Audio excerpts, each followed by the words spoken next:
Welcome, ladies and gentlemen, and welcome to the June 6, 2016 regular meeting of the Milford Board of Aldermen.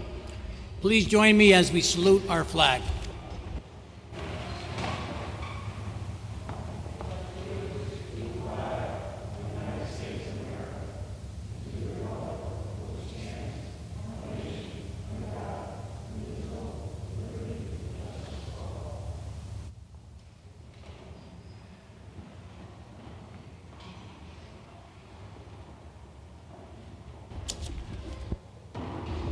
Madam Secretary, will you please take the roll? Alderman Anderson. Present. Alderman Beatty. Alderman Bevan. Alderman Beer. Alderman Casey. Here. Alderman Gurman. Madam Secretary, Alderman Gurman is at a conference. He's excused. Thank you. Alderman Gennatasio. Here. Alderman Golden. Here. Alderman Grant. Here. Alderman Hardiman. Here. Alderman Shaw. Alderman Smith. Here. Alderman Veccarelli. Here. Alderman Vitro. Here. Alderman Vitale. 14 present, Mr. Chairman. 14 present. We do have a quorum. The next portion of the meeting is devoted to public comment. Statements are limited to the legislative function of the Board of Aldermen. The time limit granted to each speaker shall be 3 minutes. Residents, taxpayers, and electors may address the board at this time. The board encourages speakers not to express derogatory, insensitive, or offensive statements, or to engage in personal attacks against individuals. In order to allow everyone an opportunity to speak, I'd ask that everyone please limit their comments to 3 minutes. Anyone wishing to address the board can do so at this time. Good evening, Mayor Blake and members of the Board of Aldermen. My name is Michelle Kramer. I live at 104 West River Street, and I addressed the board in April about lack of following of procedure for the demolition process, the intent to demolish, if you will. I pointed out that signs were not being posted. There's supposed to be a conspicuous sign posted on each property. And I also pointed out that there is a widespread practice now of orange paint being sprayed on historic properties, in some cases 1 month prior to actually ever having the intent to demolish permit. In other words, the paint is going on these buildings, but no permit has been pulled. When I spoke with you last, I referenced 215 Gulf Street, and in the time since then, there's another historic property at 67 Hill Street. It is late 1800 farmhouse and 2 outbuildings, and all 3 properties have orange paint spelling demolition at least a month, and we just received the intent to demolish this week. So this is very bad practice. It's more than blight. It misleads neighbors into concluding reasonably enough that demolition is both imminent and unavoidable, when that's not the case. In many cases, or in some cases, the city historian obviously has the prerogative of halting a demolition if the property is significant. So after I addressed you, I sent a hard copy of our concerns to the building department, the land use director, and it's a concern. I did receive a letter. I thought that perhaps the young man would be here this evening. He's an 11-year-old boy who lives on Hill Street, and I would like to read. He wrote to me, he wrote to the local historic district chair people, he wrote to the Milford Historical Society, and he said, I am an 11-year-old boy in Milford. I won't read his name. I thought he might be here this evening. We have a major problem in Milford that I would be willing to fight for until it is fixed. For the past couple of years, my mother and I have been seeing many old houses getting torn down. Not just any old houses, but extremely old ones, and we are talking over 100 years old. Not only are these houses full of history, but it is disrespectful to the people who built them and the people who lived and died in them. People come to Milford and stay in Milford to see these great old houses. and the history of Milford and are proud to live with these masterpieces. I love history, and I am very upset to see these pieces of Milford history getting destroyed. I have a lot of friends and a lot of support from my family. I want to team up with you to preserve the houses in Milford, and if you don't do it or help me do it, I will do it myself. And that's what he wrote, and I just want to ask, I know that we can't save every house, that's obvious, but I do think that we should at least insist that process is being followed. Thank you.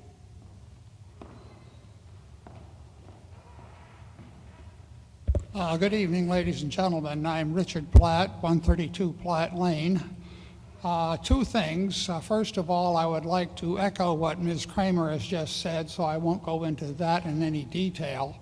But I got a call a few days ago from a friend who lives on Pearl Hill Street, and they were out walking in that neighborhood, and they encountered this 11-year-old boy that she mentioned, and he was out there collecting signatures and soliciting support for his cause. So I was going to say, this is highly unusual that an 11-year-old would have such an interest, but I think we certainly ought to take heed. And I would agree that painting demolition on a building and then waiting as long as, some cases, 6 weeks before you actually make the application to the building department is highly wrong and should be stopped. Now, and by the way, the ordinance does not say anything about orange paint, although it doesn't prohibit it, but it does call for a sign, I think 18 by 24 or something like that, and specifies how high the letters should be, and a copy of the application should be applied. And I don't think that this is done in most cases. And this is your ordinance, by the way, and I would hope you want it to have it be enforced. The second thing is that back when I was city historian, and I did get a copy of the intent to demolish, I went and looked at every single place, and in some cases the process of demolition was already well underway. That is to say, the whole interior of the house had been gutted. The most startling, you might say, or disturbing case is up on North Street, number 489. That was about 3 or 4 years ago, and I looked at the place. This is an 1830 Greek Revival house, and the wide floorboards, the paneling, any mantelpiece, etc., are all gone. They were just studs and beams in there, and that's all. Eventually, the owner decided he was not going to demolish the place instead, but he did agree with planning and zoning that he would restore the place. But in restoring it, they put in, modern hardwood floors and large closets and stuff like that. So it's a beautiful house that he's got there. We went through it a couple of weeks ago when they had an open house. It's beautiful, but it's not historic. Now, the second thing is, which is on that topic, just this spring, because apparently there is some misunderstanding on this, the legislature did amend the statute having to do with demolition. Now, the original statute does say no person shall demolish any building, structure, or part thereof without obtaining a permit, et cetera, et cetera, et cetera. But apparently this has not been followed. If we had places that have been gutted and, practically ready to fall down before an actual permit is applied for, what they have done, and finally they did add the following to the statute. If a waiting period is imposed by a town, city, or borough pursuant to subsection B of this section, the person seeking the permit shall take no action toward demolition of the building, structure, or part thereof, including but not limited to site remediation and asbestos abatement during the waiting period. And then the provisions of this subject shall not apply in the event the building official determines that compliance with this subsection would result in a danger to public health. That was just passed about a month ago. It will go into effect on the 1st of October 2016, and I would respectfully give a copy to the city attorney, the land use person, and to your board.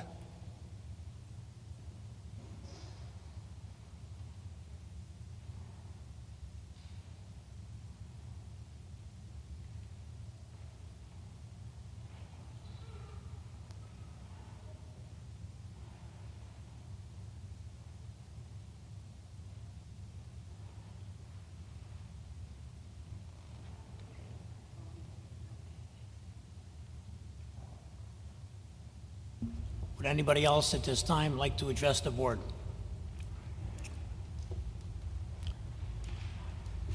Seeing none, Alderman Vectorelli, agenda item number 3, consideration of minutes.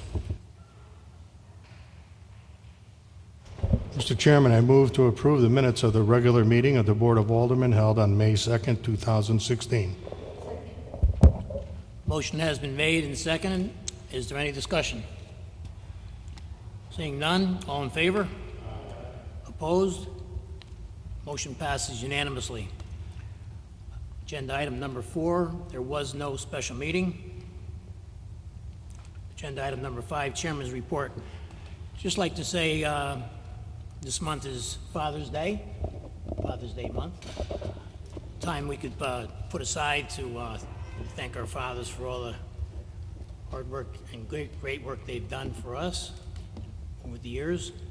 And also, I'd like to mention that this month, the second Sunday of every June, is the Firemen's Memorial Service, is also Flag Day. Volunteer firemen in this town have fought fires for like 150 years. We stopped fighting fires approximately 1983, but we put this day aside every year to have a memorial service for those that have lost their lives in the line of duty and also have lost their lives because of their age. So anyone wishing to join the volunteers, which have been a member of for 35 years, the memorial service is at 1 o'clock. We step off at Milford Bank and we walk across the street to the Milford Green, right at the Liberty Bell. That's all I have. Agenda item number 6, Mayor's report. Mr. Mayor. Good evening, ladies and gentlemen, Mr. Chair, members of the board. Happy summer. Last weekend kicked off the unofficial start of summer, and I know that as Chairman Vitro said, we have a lot of activities on the horizon for the summer months. One of those items is the second annual Kick Off the Summer Fireworks, July 1st. It's a Friday evening. The festivities start about 5:30 down by the harbor with bands and music and food trucks and lots of entertainment. The fireworks are supposed to be set off at 9:15. Last year we drew about 25,000 people. Really, for the first year of that event, it really was a success, and I know that we've doubled the number of food trucks and probably doubled the number of police officers down there as well, because crowds were bigger than expected, which is a good thing. And we're hoping for the same great turnout this year as well. But I respectfully request your consideration and action on those items listed on the agenda, 8A through 8E.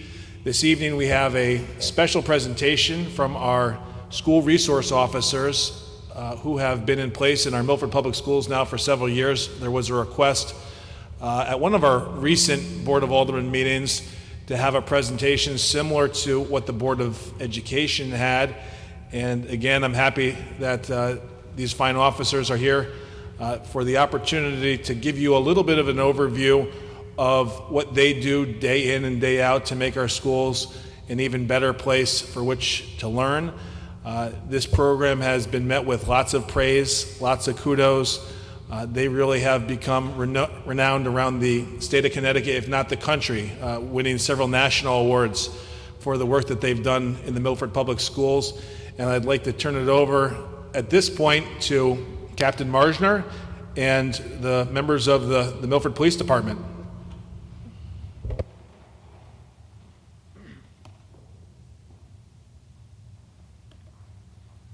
Good evening, Mayor Blake, Mr. Chairman, and fellow members of the board. For those of you who do not know me, I'm Captain Marchner, and I'm in charge of the Detective Bureau, as well as our SRO program.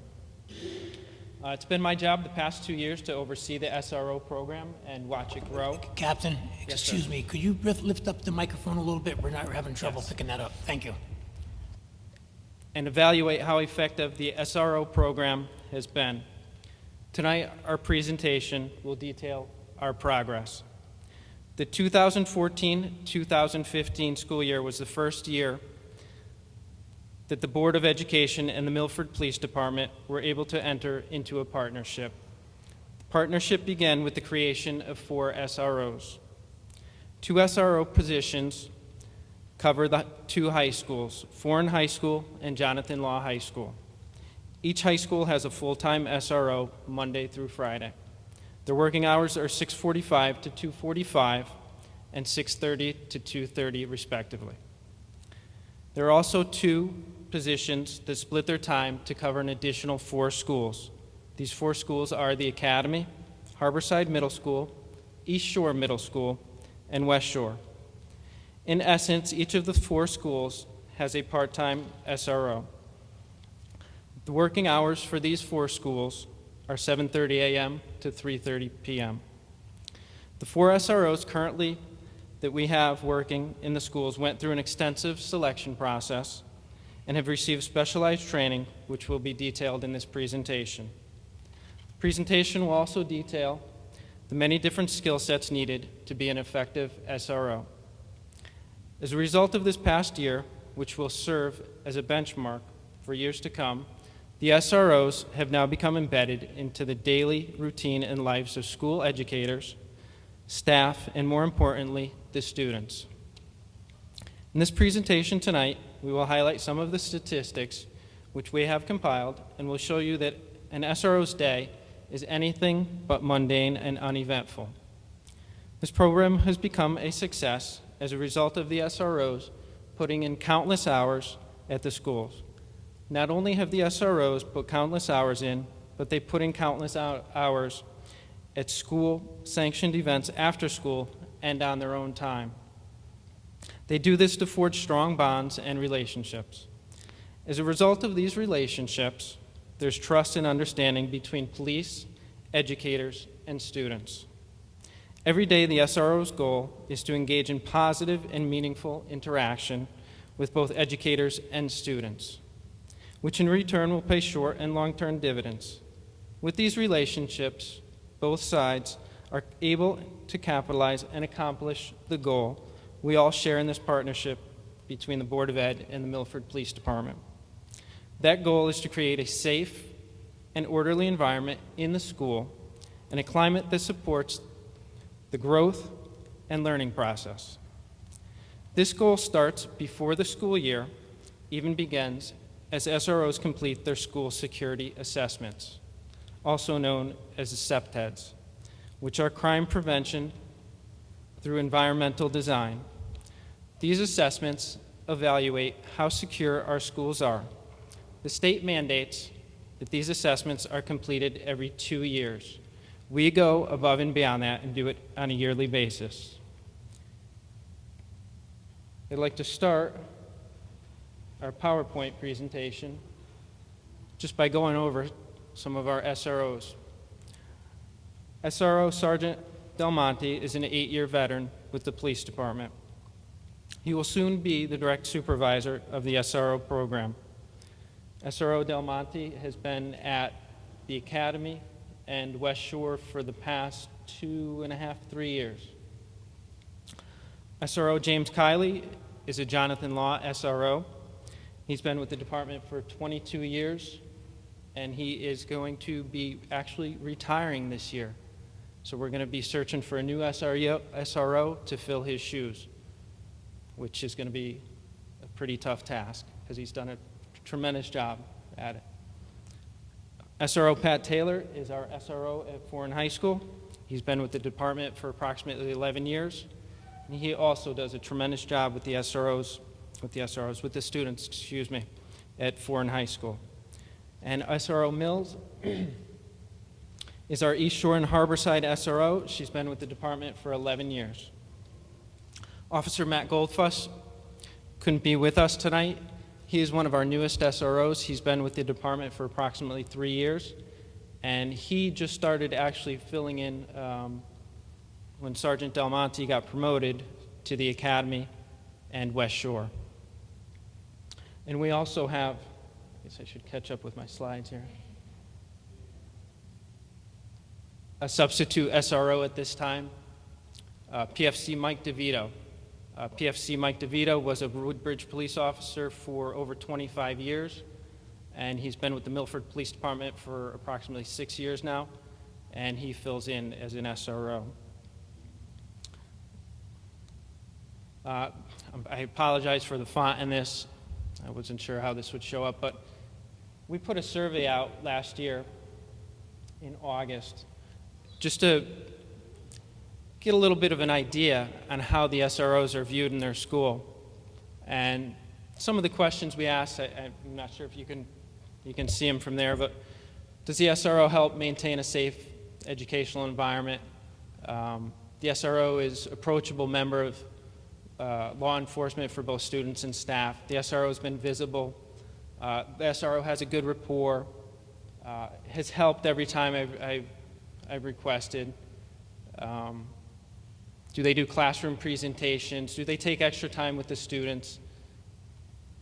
Should the SRO program, my opinion is that the SRO program should be continued in my school. What do you like most about the SROs? And what area does the school resource officer need to improve?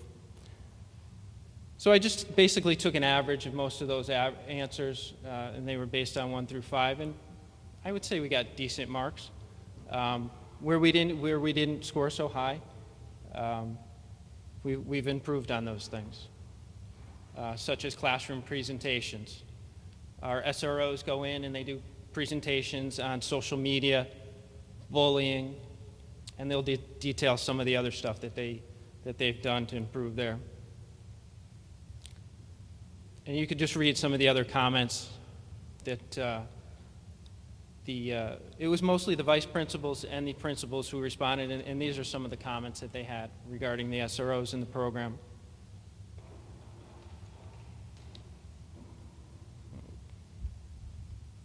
And these are just some of the additional comments that they had. Now I'm going to have Sergeant Garen Del Monte present the rest of the presentation regarding statistics and what they do on a daily basis. Good evening, everyone. So, as an SRO, our mission simply is to work to bridge the gap between youth and law enforcement. Our purpose in a school is not punitive. We seek to proactively educate the students. This is just a comment that one of the principals made about their SRO in their building. I'll just let you read that at your leisure. But basically, we become so in tune with the faculties and the students that the principals, the support staff, and the students themselves refer to us as family members and really intricate parts of their school building. So as far as training is concerned, our certification is a national certification through the National Association for School Resource Officers. So we are federally trained and federally certified to do this job, and we've received over 64 hours of instruction in a basic SRO course and an advanced SRO course. Simply, it's basically trying to teach a police officer how to function within a school building by working as a resource problem solver and developing any teaching skills. We also attended, as Captain Marshner touched on, the CEPTED course. It's Crime Prevention Through Environmental Design, which was 24 hours of instruction. The point of that course is to use design elements in a building and a structure to reduce opportunities for crime to occur, to reduce fear, and improve the overall safety of our school buildings. We also attended a domestic violence and family dating violence among youth class with the Connecticut Coalition Against Domestic Violence, a mental health first aid class as taught by school support staff, school safety and security conference at the Lear Retreat Center we attend annually, and it is sponsored by the National Association for School Resource Officers, We've taken classes in autism awareness, building threat assessment, and sexual assault investigations, more commonly, minimal facts. NASRO tells us in their training that we have 3 main functions in a school: a mentor or a counselor, teacher, and a law enforcement officer. Once we got into the school, we realized our role was much bigger than that, and it would probably look more like this spider web here. Confidant, role model, friend, parental figure, supporter, etc. Comedian. So this is the entry data for the 2014-2015 school year. Just to explain briefly, on the left-hand column are all of our nature codes in our computer with the Milford Police Department. So we categorize every incident we handle. So 911 hang-ups, assaults, fights, breach of peace, etc. And they're followed with the corresponding numbers. In total, the 4 SROs handled 1,576 calls for service during the course of the school year between August and June. And we wrote 240 reports. I bolded the SRO activity category, which is a very large number at 1,055, which we'll go over because I'm sure there's some questions there. But just a quick comparison, this is this school year as of April 25th. And we are at 1,293 calls for service and 213 written reports, which were basically on par for what we did last year. As you can see, there's harassments. Social media is a huge, huge hurdle for us in a school. Mental health, family violence, all those things are very large scale issues that we handle on a daily basis. So the SRO activity is a broad and vague title that includes but is not limited to our administrative or faculty meetings, student meeting or counseling sessions, lockdown and emergency drills, parent meetings, school functions, and classroom time. As we touched on, we do classes in family and dating violence, internet safety, driving laws, constitutional law, careers in law enforcement, among others. And I know we've gotten into classrooms a lot more this year than we have in years past. That's just a pie chart to illustrate the SRO activities' abundance, to show that we are very self-initiated and very active in these schools. This is something I tried last year. I tried keeping a record of all the children and students and parents that I had contact with above a conversation of, "Hi, how are you?" So if we had a full-fledged conversation, I marked it as a student contact. At the end of the year, I had 2,167 student contacts, 336 with parents, over 1,100 with staff, and I made referrals to Bridges, Clifford Beers, DCF, whatever the case may be, 26 times. So this was just a pilot sheet that I tried to counteract. I did it again this year to see if I can be within par of those numbers, and I was. But it's hard to keep track sometimes because you get so busy, you forget to tally some of those calls. So those numbers may be low as far as I know. Just for a perspective purpose, as far as the day shift personnel in the Milford Police Department as a whole, I took their numbers and the number of calls that they handled during the course of the school year, and we accounted for 13% of those calls. In other words, we responded to a call at the school, we took care of a call at the school that a patrol officer didn't have to come off the road and handle him or herself. That's our little chunk of the pie. Prior year, the 2012-2013 school year had no SROs in the buildings, and there were 712 documented incidents in our computer system at that point. And as I stated earlier, when we got into the school system, it rose to more than double that. And somebody could look at that and say, why are the numbers so high? And frankly, it's because the kids learn to trust us, and we're present in the building. We're there already.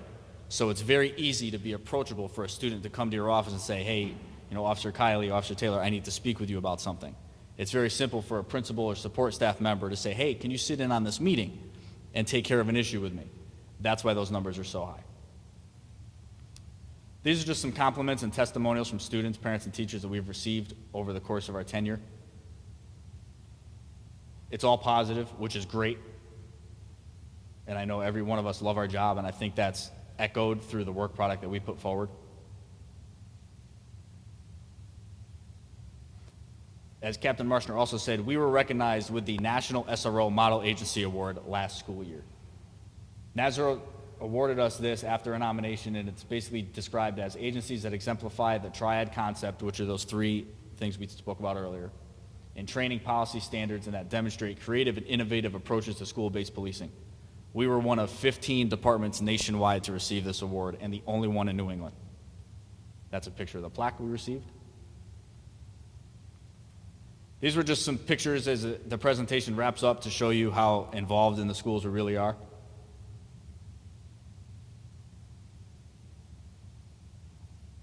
From school concerts, football games, graduations, field days, we were pretty much everywhere. Rivalries.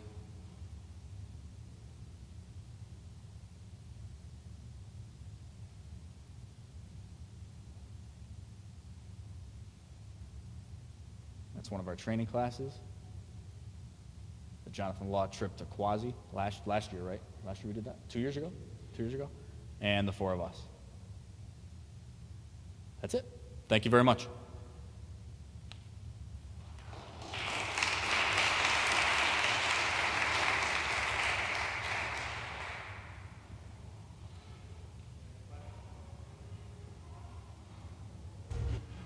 Alderman Anderson.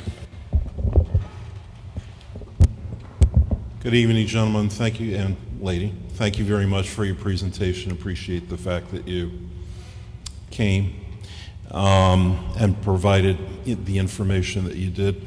My questions relate to calls outside of the school. Are there occasions where there are calls outside of the school where SROs are engaged to respond? Number one. Number two, once school is closed, what's the coverage? Is it as part of the summer school operations, or are officers redeployed in other ways? Thank you. As far as the calls outside of school, I know for us personally, if we're on patrol or there's an incident where there's a student that we're familiar with, we will very typically always handle, or at least try to help in that call for service. Even if it's on a weekend or something like that, we look at the history, the call history from the night prior or the weekend prior, and if we see an incident involving one of our students, we very typically follow up with said student to see if there's any way we can help them or better understand the police interaction that they had or anything like that. So we are very typically involved in any exposure that a student would have with the police department that may not be us. As far as the summer is concerned, as of right now, we go back on patrol at the end of the school year and go back on the road, but we stay in the school for probably another 2-3 weeks to finish up our assessments and any reports that might be outstanding. And we stop in at like the camps at the elementary schools, the summer schools, etc. And we are definitely available to our administrative teams and support staff year round. They have our phone numbers and they are not afraid to reach out to us, and they never hesitate to do so. Thank you very much. Thank you, Mr. Chairman. Alderman Vitale. Thank you, Mr. Chair, through you. Fantastic job, great presentation. We all know that documentation is extremely important. You had indicated that you had written yourself, I think it was yourself, I don't know if it was all four of you, 213 reports. Can you tell us, is that a daily kind of thing? Is that a required kind of report, a summation of what happened that day? Or is it just your own anecdotal notes and what it would look like? Well, there's two things to actually, that in our call system that are corresponding with reports. So last year we wrote, 240 officer written reports, meaning that was an incident between the four of us, total of the four of us. That was an incident that rose above a matter of record documentation. So we wrote a full-scale police report, incident report, 240 times last year, 213 times this year, total for the four of us.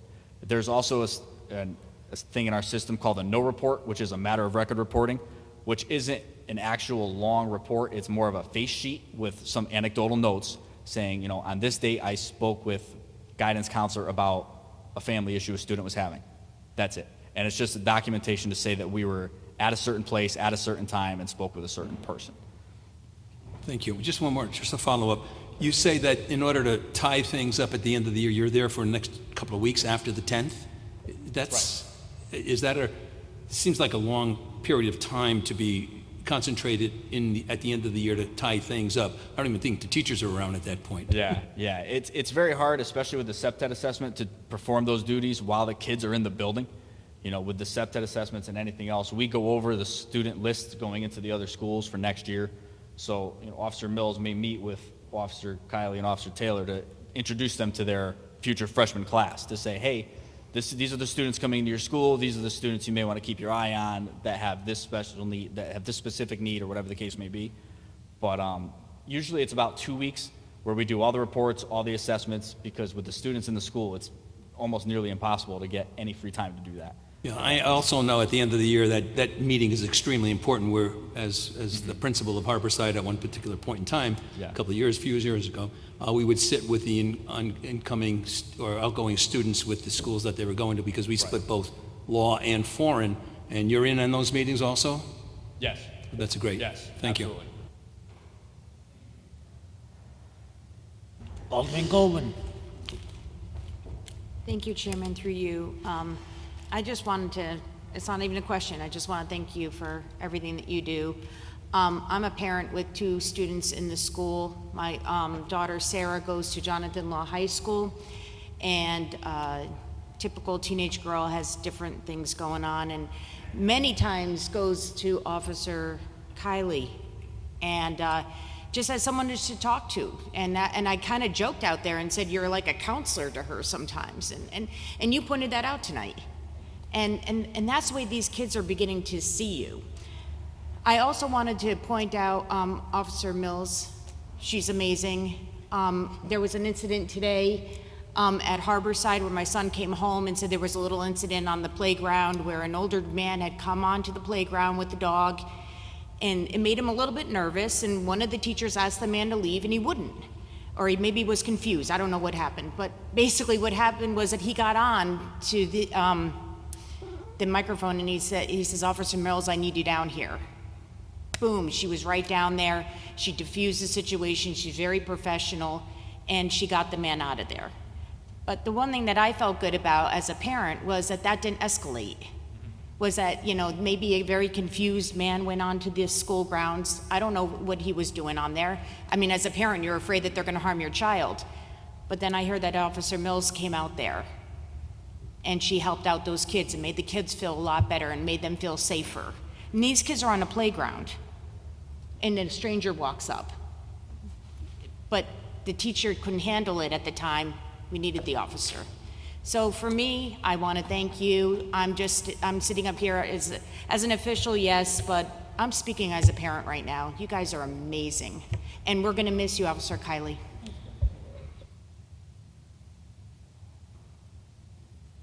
Alderman Giannatasio. Thank you, Mr. Chairman, through you. Good evening. It was nice to be able to meet all of you. My question is in regards to, I know you deal with several different kinds of incidents in schools with kids. At what point is there a process in place if there's an investigation? When do you notify the parents, or do you investigate first? Do you bring someone in and question them without their parents knowing first? How do you gather that information, then call the parents? I'd like to know specifically. Well, I know the 4 of us do it, but I called the parents every time, anytime there was even a chance of an interaction with myself and their child. Because if the child goes home at the end of the day and says, Officer Del Monte called me in his office, I'm pretty sure that parent wants to know why. As far as any investigations that are concerned, if it's a criminal investigation, the parent will be present within the school. If it's a school-type investigation, the principals, guidance staff, whomever, will handle that, and they will call the parents accordingly, etc., but they may very well request for us to be present as well. Typically, in past practice, I would call the parents as well just to inform them that I was there so that they had an idea, and they were pretty receptive to that, but they were always involved in the process going forward. Just to follow up, Mr. Chairman, through you, and I would assume that these parents are able to follow up with you in regards to progress, or if there's been any changes along the way? Absolutely, absolutely. They're provided with our email address, our desk phone numbers. They can stop in and see us, set up a meeting with us. they could absolutely do anything they need to keep tabs on what's going on.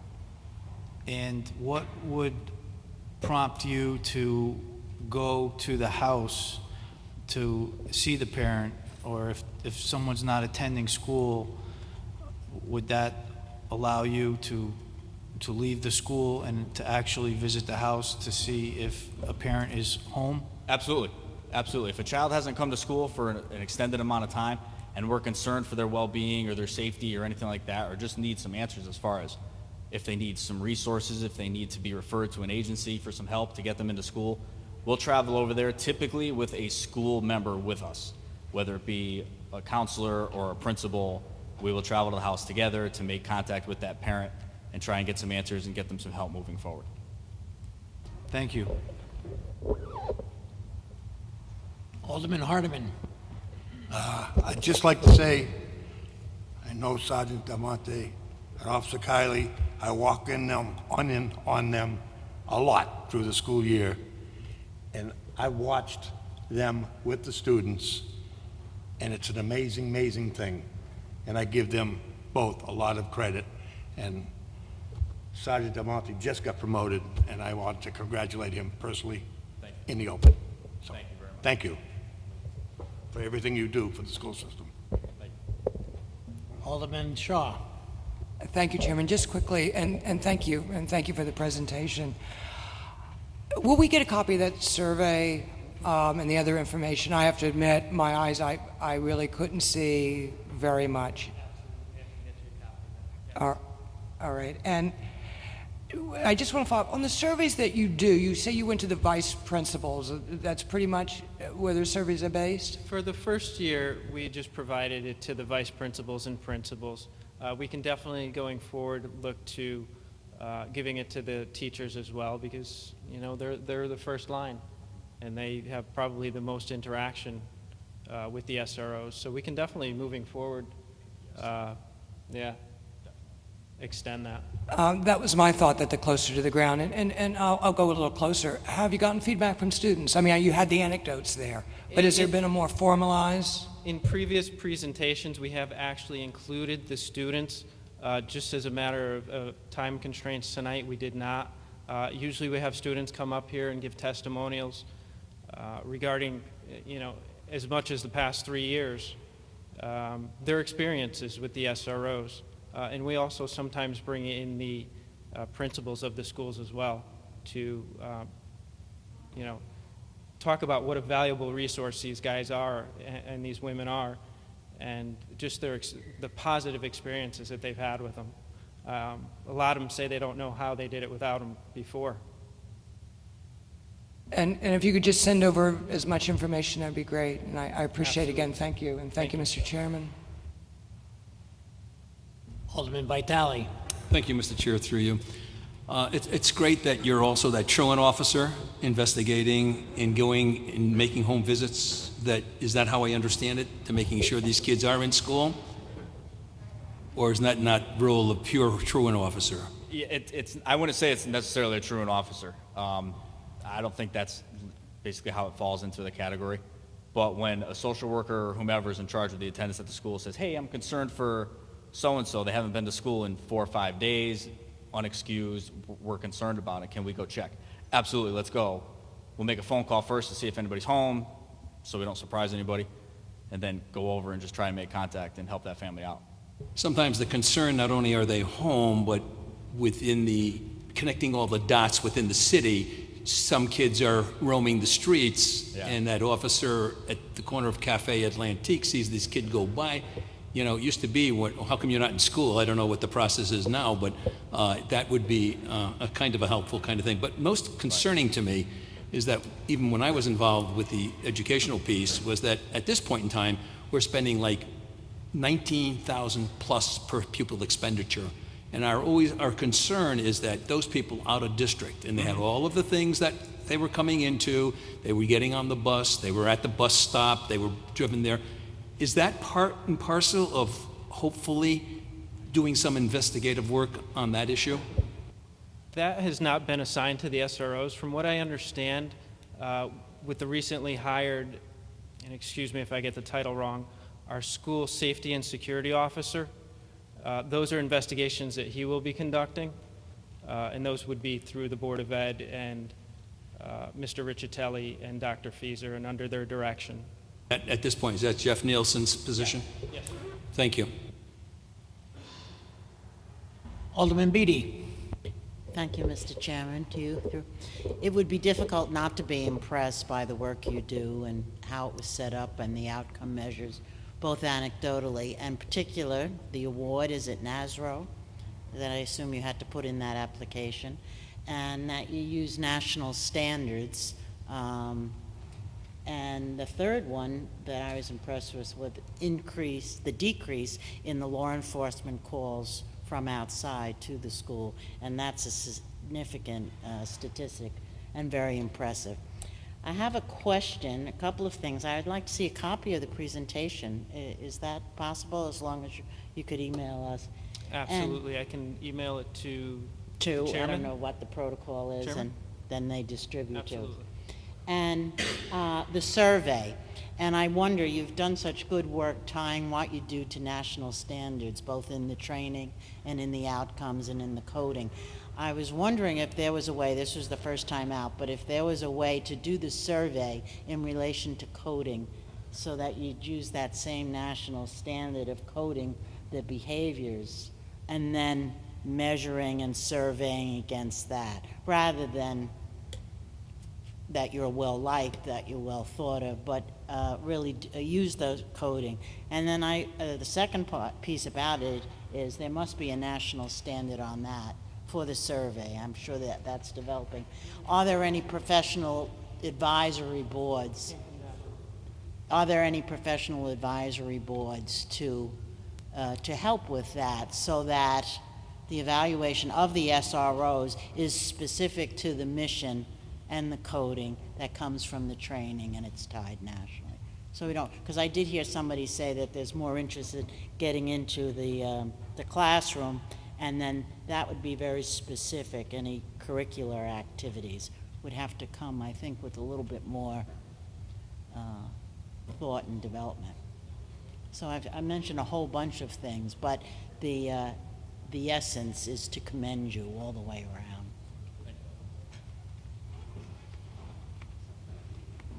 Alderman Bevan. Thank you, Mr. Chairman. Maybe I missed it on the presentation, but do you have any records on actually arrests within the school? We do keep monthly records in regards to the arrests at school. I did not provide any documentation in regards to that tonight. I can provide records. It would, as you all would know, not include any student names, but it would include what school, what the charges were. Off the top of my head, I can't tell you the exact number of arrests that we've made in our schools this year, but I can probably get that as far as the juvenile records. I'm fine without the record. That's good. Thank you.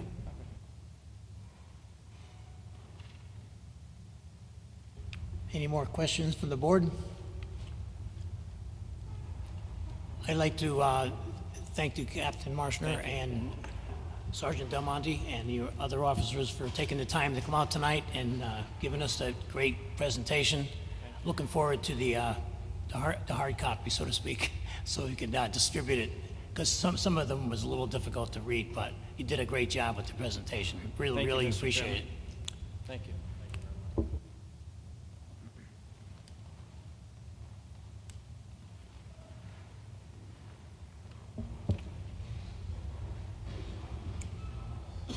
Alderman Vecchiarelli.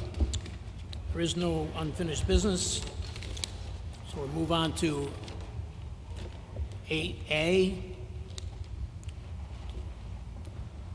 Agenda item number 8A. Mr. Chairman, I move to approve the request for the reappointment of Benjamin Gettinger, 25 Deerfield Ave, as Milford's representative to the South Central Connecticut Regional Water District Representative Policy Board, term expiring 6/30/19. Motion has been made and seconded. Is there any discussion? Seeing none, all in favor? Opposed? Motion passes unanimously. Alderman Vecchiarelli, agenda item 8B. Mr. Chairman, I move to approve the request for acceptance of the attached public fleet electric vehicle and public workplace EV charging station incentive program, and to authorize the mayor, the finance director, and the public works director to take all steps necessary, including signing all documents to effectuate said agreement. Motion has been made and seconded. Is there any discussion? Alderman Bevan. Thank you, Mr. Chairman. Through you to the mayor. I see that the grant is approximately $23,000, and part of the rules will say is that we have to purchase one electric vehicle and install one dual head charging station, which I believe the station is already in process up here, or in. But my concern is the purchasing of an electric vehicle. Does the city need another electric vehicle? I'm looking at, if we're getting 23,000 and you're asking for 35, the city still has to come up with $13,000 to receive this grant. In your opinion, do we need another electric vehicle? Mr. Chair, through you to Alderman Bevan, the grant covers two things. It includes the installation of the charging station at 100%. So approximately $10,000 is the cost of the charging station, and that includes 50% of the cost of the EV, the electric vehicle. We have not determined the exact vehicle that we're going to purchase. We've narrowed it down to three. There's the Nissan Leaf, the Ford Focus EV, and the Chevy Volt. Each vehicle have different costs as well as different ranges, but the big issue is which vehicles are going to be available. We do have the need. We usually in June or July do our vehicle acquisition program. If you look at the 5-year vehicle acquisition program, we do have the need to increase our fleet. This year, we're going to increase it with a electric vehicle that we get for half price. Again, it's good for the environment, but it's better for the pocketbook of the City of Milford taxpayers because, again, it's a vehicle that we get at a 50% savings. That's a huge savings because of this incentive program. It's my understanding that we would have purchased this vehicle anyway, but the fact that we get the reimbursement is something that is a huge benefit to Milford. Thank you, Mr. Mayor. But as a follow-up, do we have, how many of these vehicles does the city already own? We don't have any true electric vehicles. We have several. I think we have 6 hybrid vehicles. The vehicle I drive actually was previously the city engineer's vehicle, and then I took it over and he got the new vehicle 5 years ago. And that's a hybrid. And then we have 6 hybrid Camrys, and those are our hybrid vehicles. There's a couple of other vehicles within the city, but there are no true electric vehicles. This would be the first. Thank you, Mr. Mayor, and thank you, Mr. Chairman.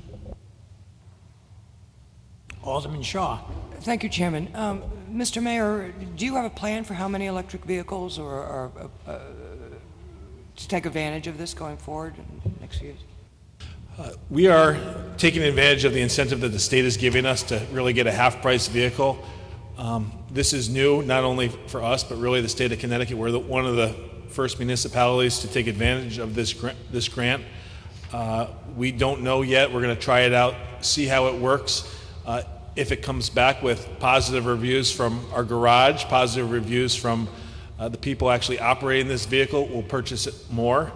But that is contingent upon, as always, the costs and the overall benefits of these vehicles. If it's good for the environment and good for our pocketbooks, it's something that we'll pursue more vigorously.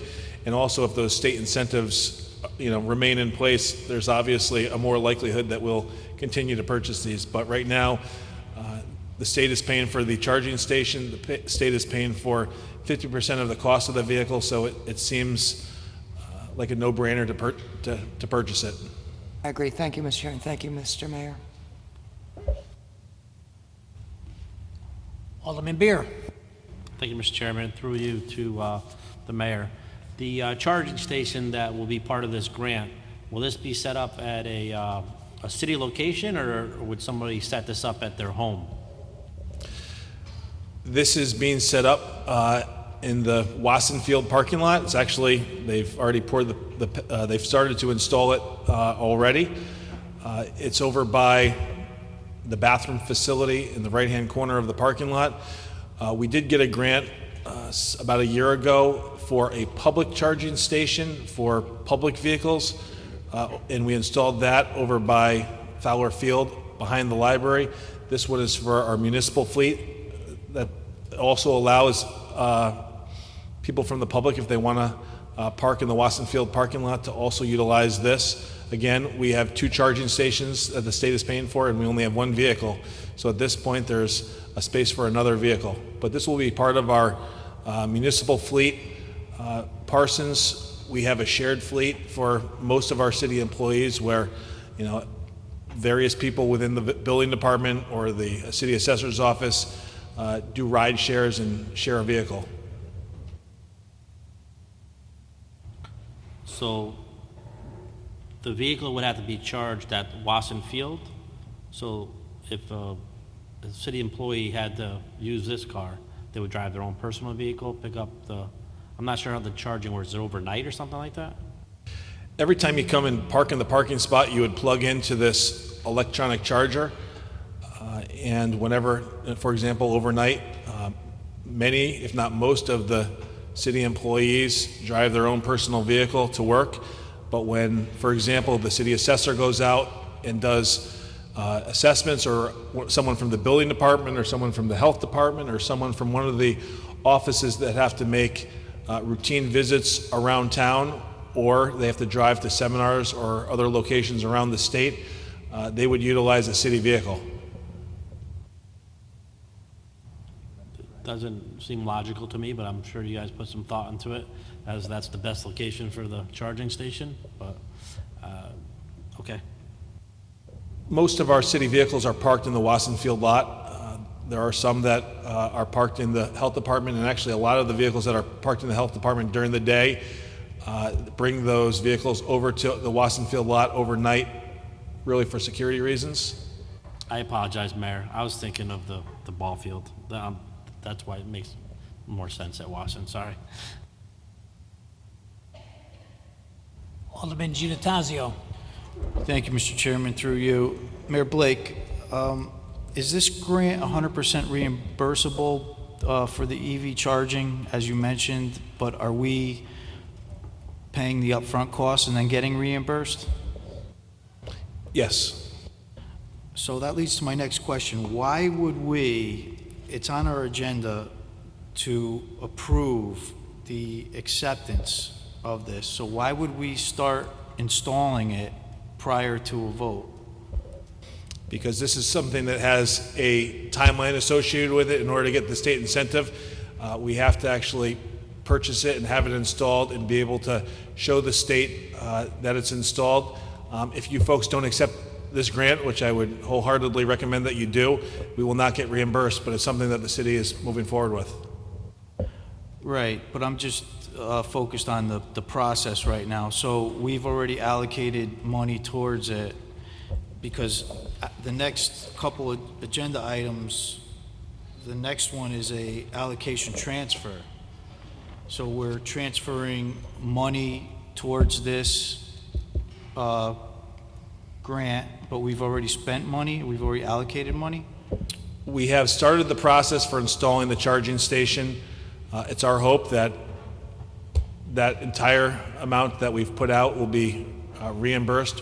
We have not yet purchased the vehicle, so the allocation transfer or the cash advance, that's with respect to the vehicle too. Right, but I guess my point is, I don't see why we would start the process prior to us actually approving this. I find that to be not the right course of action. We had to. The grant deadline, if we waited till the July meeting, will have passed. We wouldn't have been eligible. We started this when we were awarded the grant. I would wholeheartedly recommend that you authorize the acceptance of the grant, but we were awarded the grant, and then we started the installation because we have to have it done by the end of the fiscal year. I have another question in regards to the vehicle, if we realize the vehicle as well. At whose discretion, who decides who ultimately drives the vehicle or who gets the vehicle? Who would you like that person to be? Generally, if not always, if their vehicles assigned to particular departments, then department director. For our shared fleet, our public works director assigns vehicles, and this is part of our shared fleet of vehicles. So the public works director will work with our vehicle acquisition program and those departments that have made requests for additional vehicle shares and distribute the vehicles accordingly. Just to follow up, Mayor Blake, when exactly did we receive this grant application? Do you know the date? Is it in the packet? I don't know in particular the date that the application was received, but it's a pretty short turnaround. The state is actually, every few months, is rolling out another electronic vehicle incentive program. I saw one come across my desk today.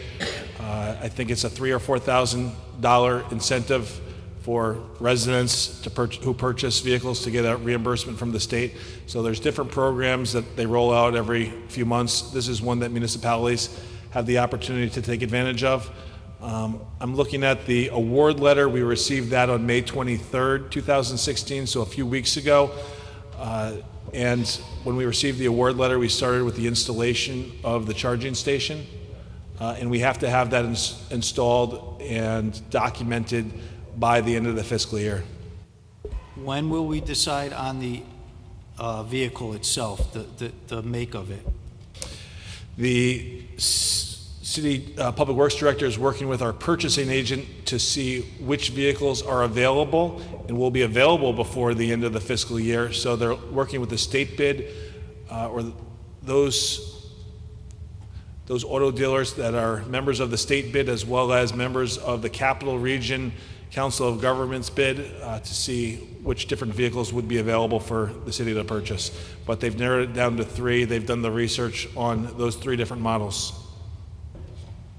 Not to belabor this, Mr. Chairman, but I just have one more question. In regards to the electricity, I remember when we installed one down behind Fowler Field, is it that we don't pay for the electricity for the first year and then eventually there's a cost associated with that? No, we bear the entire cost of the electricity.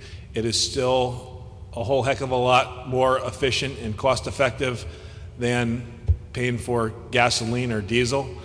There's a huge cost savings there, but we have to bear the entire cost of whatever the electrical bill is. Okay, thank you. Alderman Vitale. Thank you, Mr. Chair. Through you to the mayor. After having said all you did, as far as putting the charging station in the parking lot, was it part of the grant that it would also be public use also? Because I find it very confusing as far as scheduling that car. If the car is going to be scheduled through the public works, that's how you understand it. So in other words, if Mrs. Joseph wants that car to go to a conference on July 15th, she would be signing up for it and going down and get the car. So I don't know, the schedule is going to be confusing, but if that be the case, why then not is that charging station at Public Works where it's behind locked gates so that nobody can tamper with it or unplug it during the night or something like this, and that person who's going to use it for that day drives down there. So the inconvenience of going to a meeting or just taking it at a whim or whatever, to take your own vehicle, to pick up that vehicle, drop it off, then pick it, it just seems very, very confusing. It is a more efficient process, I promise you that, because the vast majority of the people that utilize a shared fleet work within the Parsons complex. The Wasson Field lot adjoins the Parsons complex, so the city assessor's office daily takes vehicles from this shared fleet. The city, well, not the inspectors, but the building officials, members of the planning and zoning office, all take these vehicles on a daily basis. This will be one of the vehicles that they have the opportunity to take. It would be discouraging for somebody who's not within the proximity of Parsons to use that car coming from New Haven Avenue and driving their own vehicle there rather than walking out and getting it. Thank you. Alderman Vecchiarelli. Thank you, Mr. Chairman. Through you to the mayor. Do you have any idea when we might be getting this Tesla? Well, at this point, I don't think Teslas can sell within the state of Connecticut. You'd have to purchase it in New York or another state because of our state dealership laws. But I don't think a Tesla is within the price range. I do know that they're coming out with a $35,000 Tesla, but still that hasn't happened yet. So maybe when the price of the Tesla comes down a little bit more and the state incentives go up a little bit more, maybe at that point some municipalities will purchase those type of vehicles. But right now we're looking at the Nissan Leaf or the Ford Focus. Thank you. Any more discussion on the motion? Seeing none, all in favor? Aye. Opposed? Motion passes unanimously. Alderman Vecchiarelli, agenda item 8C. Mr. Chairman, I move to approve the request for the attached resolution, cash advance for a public fleet electric vehicle and public workplace EV charging station incentive program. Motion has been made and seconded. Is there any discussion? Hearing none, all in favor? Aye. Opposed? Motion passes unanimously. Alderman Vecchiarelli. Mr. Chairman, I move to approve the request for the attached allocation transfer number 10, electric vehicle state grant. Motion has been made and seconded. Is there any discussion? Hearing none, all in favor? Aye. Opposed? Motion passes unanimously. Alderman Vecchiarelli. Mr. Chairman, I make a motion to approve the request for the attached e-payment services agreement between the Point and Pay LLC and the City of Milford, and to authorize the mayor and finance director to take all steps necessary, including signing all documents to effectuate said agreement. Motion has been made and seconded. Is there any discussion? Mr. Chairman, just as a little bit of background, this was not on my initial request. This is something that came over as an addendum to the city clerk's office because it was something that the finance office was working on in real time, and there was the hope to push this forward sooner rather than later so that as of September of this year, this program can go active. Again, we have been working on a system to be able to pay things like dog licenses and other items in the city clerk's office via a credit card. We also eventually want to be able to pay taxes or have the opportunity for residents and taxpayers to pay their taxes online via a credit card. It will not happen for this tax session, but for the January of 2017 tax session, that is our target. We will hopefully have the city clerk's office up and running again by September 1st is our goal. But this is something that our new junior accountant has been working on since she started and has done the full RFP, RFQ in conjunction with the work of the city clerk's office and our city clerk. So they have a little bit more background on how this is going to be rolled out, the selection process and the interviews for the different companies that offer these type of services. And if you have questions about the details, our finance director, Peter Aradisi, has a little bit more background than I. Alderman Vitale. Thank you, Mr. Chair, through you to the mayor, Peter. What is, you're negotiating with different vendors and whatever, what is the percentage, negotiated percentage that you hope to get to as far as what the cost of the city will be? Through you, Mr. Chairman, Alderman Vitale, in terms of negotiating the cost, there is no cost to the city for the credit card processing. The cost is being borne by the customer or the taxpayer who decides that they want, through, because of convenience, to either pay their taxes online at home or through a mobile device, or come into the city clerk's office and pay at the counter using a credit or debit card. That will obviously, when you do use a credit card with a particular business, it's always borne on the business side of whatever the percentage is. So it's going to be made very clear to these taxpayers that, or users of this, that they themselves will be putting the cost to them. That will be made clear to them? Through you, Mr. Chairman, yes, it's important to us that we make that absolutely clear to the taxpayer and to the customer walking into the city clerk's office that there is this fee. So it's something that won't be buried in the fine print. It'll be clearly disclosed to them up front. Thank you. Alderman Giannattasio. Thank you, Mr. Chairman. Through you to the Finance Director. Good evening, Peter. Peter, is the credit card actually going to be swiped through a terminal, or is it going to be done through the PCs? Through you, Mr. Chairman, and Alderman Giannattasio, at this, I believe in the city clerk's office, the model is to have the card swiped at the counter. But with the tax office, we are not ready to do that phase of accepting it at the counter, so it will be done through the taxpayer's computer, through a secure internet connection, just like many of you are probably accustomed to paying vendors online. You would probably go to the tax collector's website, on the city website, and be clearly directed to a link that will lead you to a site that is secured by Point and Pay, and it could even be designed to have the city's logo, etc. And for the tax office, of course, you would not swipe your card, but have to manually key it into a form. Thank you.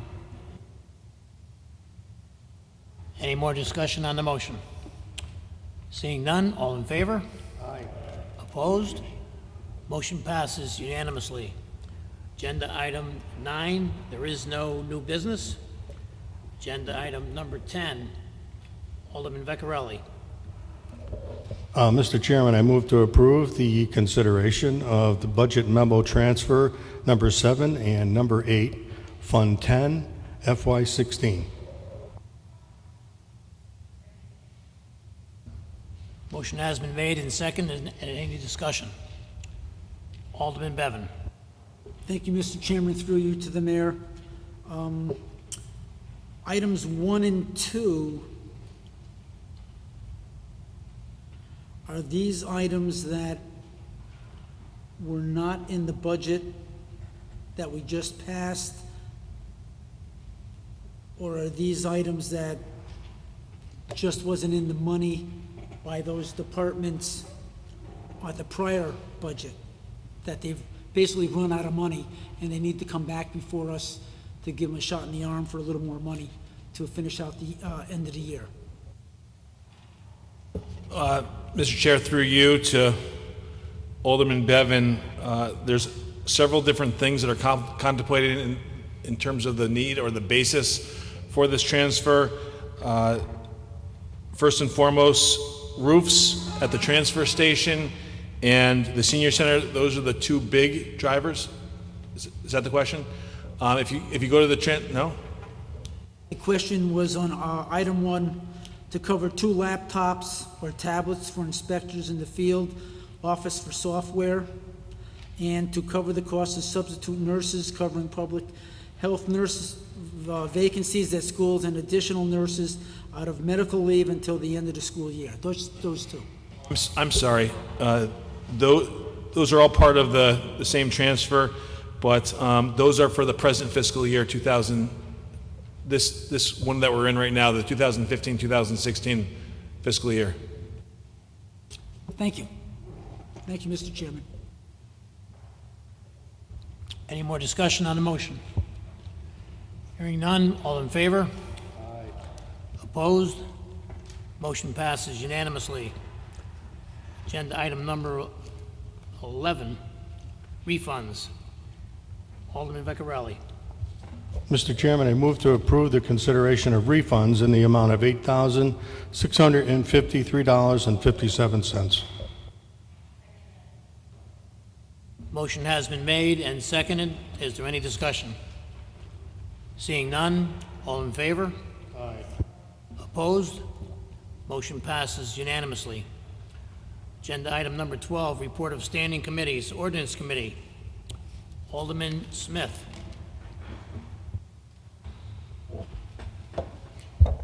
Thank you, Mr. Chairman.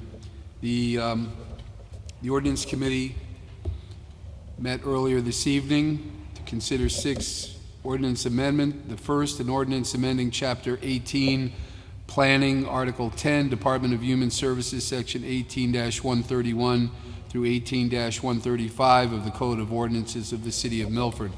This is effectively establishing the new Human Services Board with membership of what had heretofore known as the Milford Department of Human Services, the duties of which it delineates the 9 members and the criteria for the board, the duties to act in an advisory capacity of the Human Services Agency in the planning and/or coordination of programs pertaining to a range of health and other social services, and other duties and responsibilities as assigned by the Director of Health.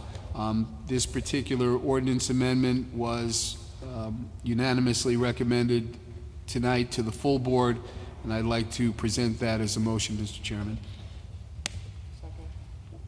Motion has been made and seconded. Any discussion?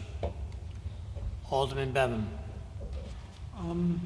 I have a question on where the Board of Aldermen, 1 member shall be appointed exclusively by the Board of Aldermen.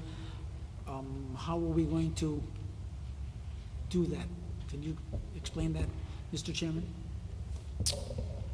Mr. Chair, through you, that is how the makeup of the board is presently selected.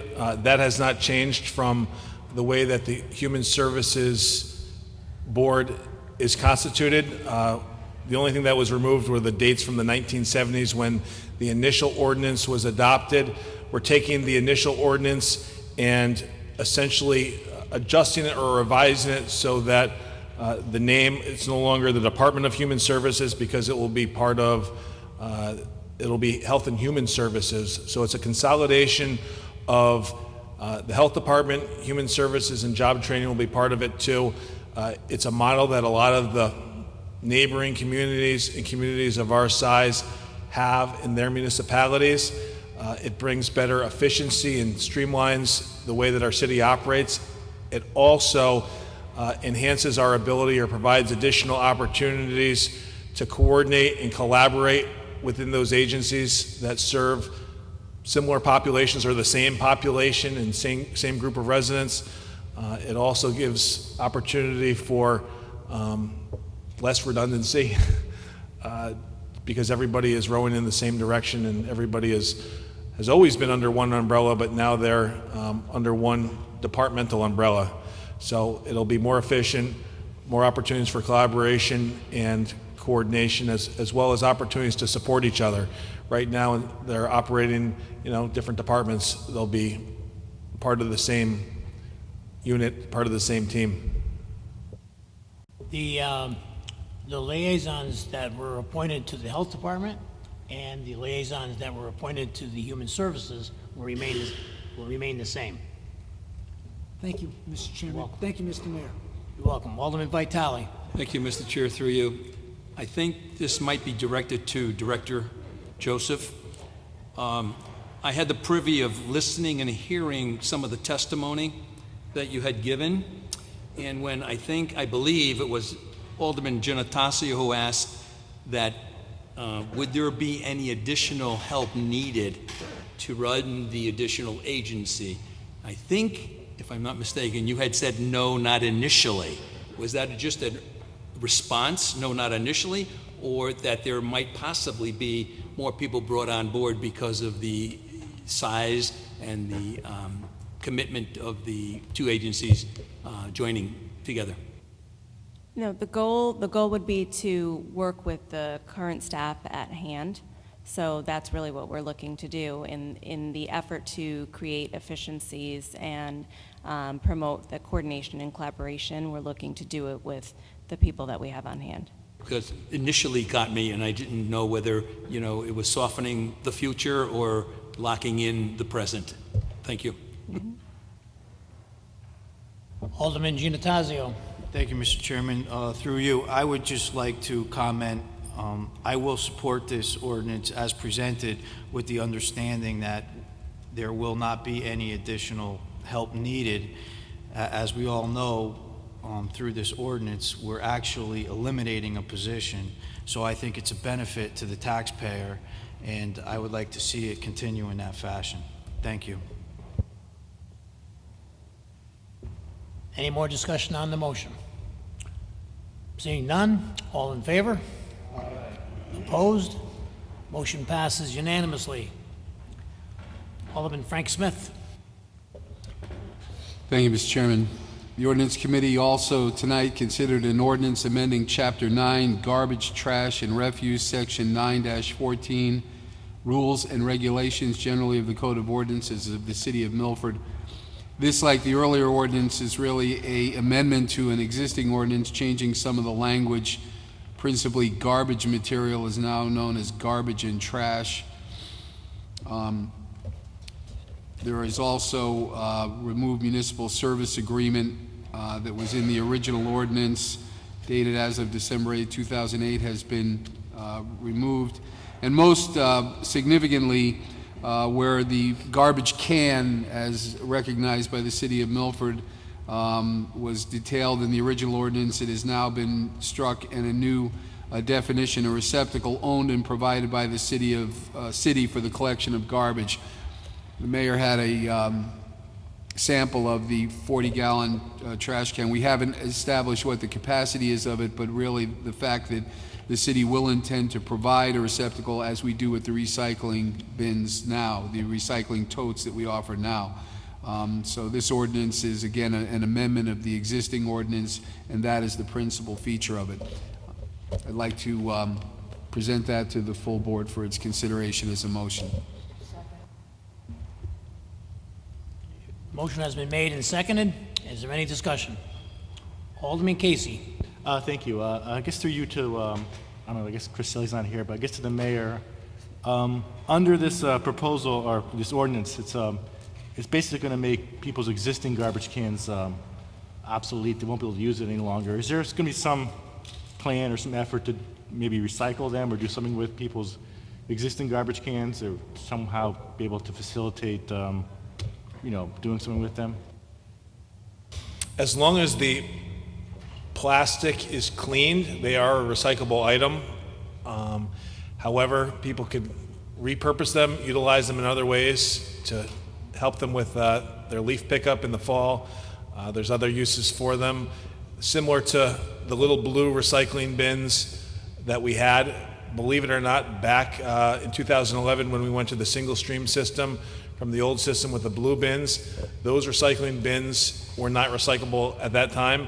They have since been made recyclable because we now can pick up even more types of items than we were able to back in 2011. But normal Rubbermaid garbage cans, for example, most of the time they are recyclable as long as they are clean and don't have refuse or other items that soil those pieces of plastic or pieces of Rubbermaid garbage cans. Thank you, Mr. Mayor. Alderman Vecchiarelli. Thank you, Mr. Chairman.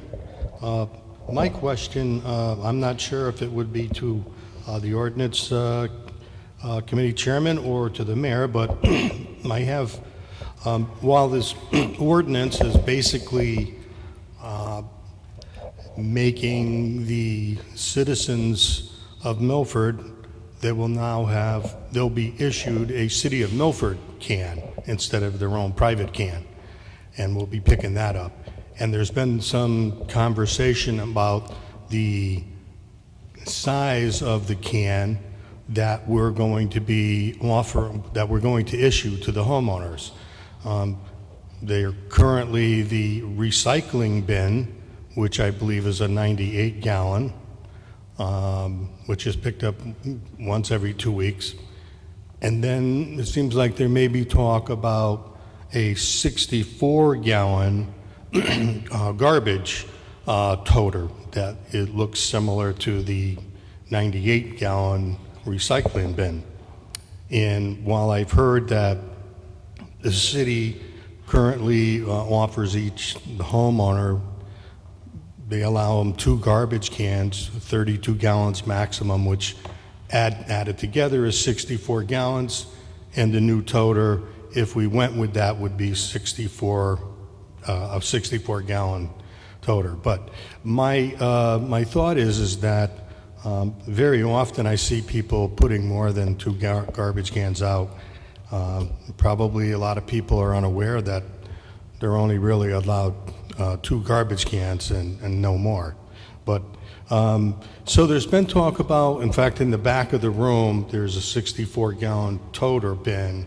That's the one that I think there may be a lot of talk about, suggesting that it's smaller than your recycling bin, but it's still pretty big. The questions that I have are, well, there's really 3. One is that I was wondering the price difference between the 64 gallon and the 98 gallon, which we currently have for recycling. I would like to know what the price difference is, if there's a big difference or not. Secondly, I'm wondering that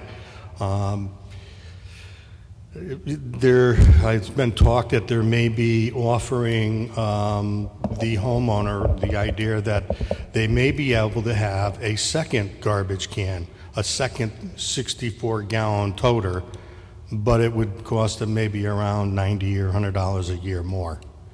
I know all of these are, there's nothing, this is just stuff that was being discussed. And so my thought is if we did that, one, it might cost the homeowners, $100 more a year. And secondly, the person that's picking these up in those recycling trucks, they're going to have to do this twice the amount of work. And I just wonder if that would really be cost efficient. Would we be better off offering the homeowners a 98 gallon over the 64 gallon to make sure that we're not that we don't make a hardship on the homeowners? And I realize that we're trying to move into the recycling arena to get people to recycle more and maybe give them a little less room to throw stuff out. But nonetheless, I don't want to make things more difficult for people either. And so my third concern is that if the people if we do go with a 64 gallon for the garbage, and how clever people can be the father tells the kid, we use a lot of garbage here, so that last bag of recycling, don't put that in the bin yet, because once the garbage gets full, start put that in the recycling bin, and then the last bag, put the recyclables in. And now we're going to have garbage going out with the recycling. And I don't see how they're going to really figure that out unless they dump that out and they can see it. So when people run out of room and that 64 gallon isn't enough, they're going to get creative in how to get rid of their garbage without it costing them. So very simply, is there a big cost difference between the 64 gallon and the 98 gallon? And then if not, maybe we're better off just going with the 98 gallon. The people have plenty of room if they need it. They're not going to shove the garbage in the recycling bin, and the toter guy that's picking these up doesn't have to make 2 trips to pick up 2 garbage cans, and it will save more time. So I'm not sure if the mayor or the chairman could maybe give me some feedback on those questions. Thank you.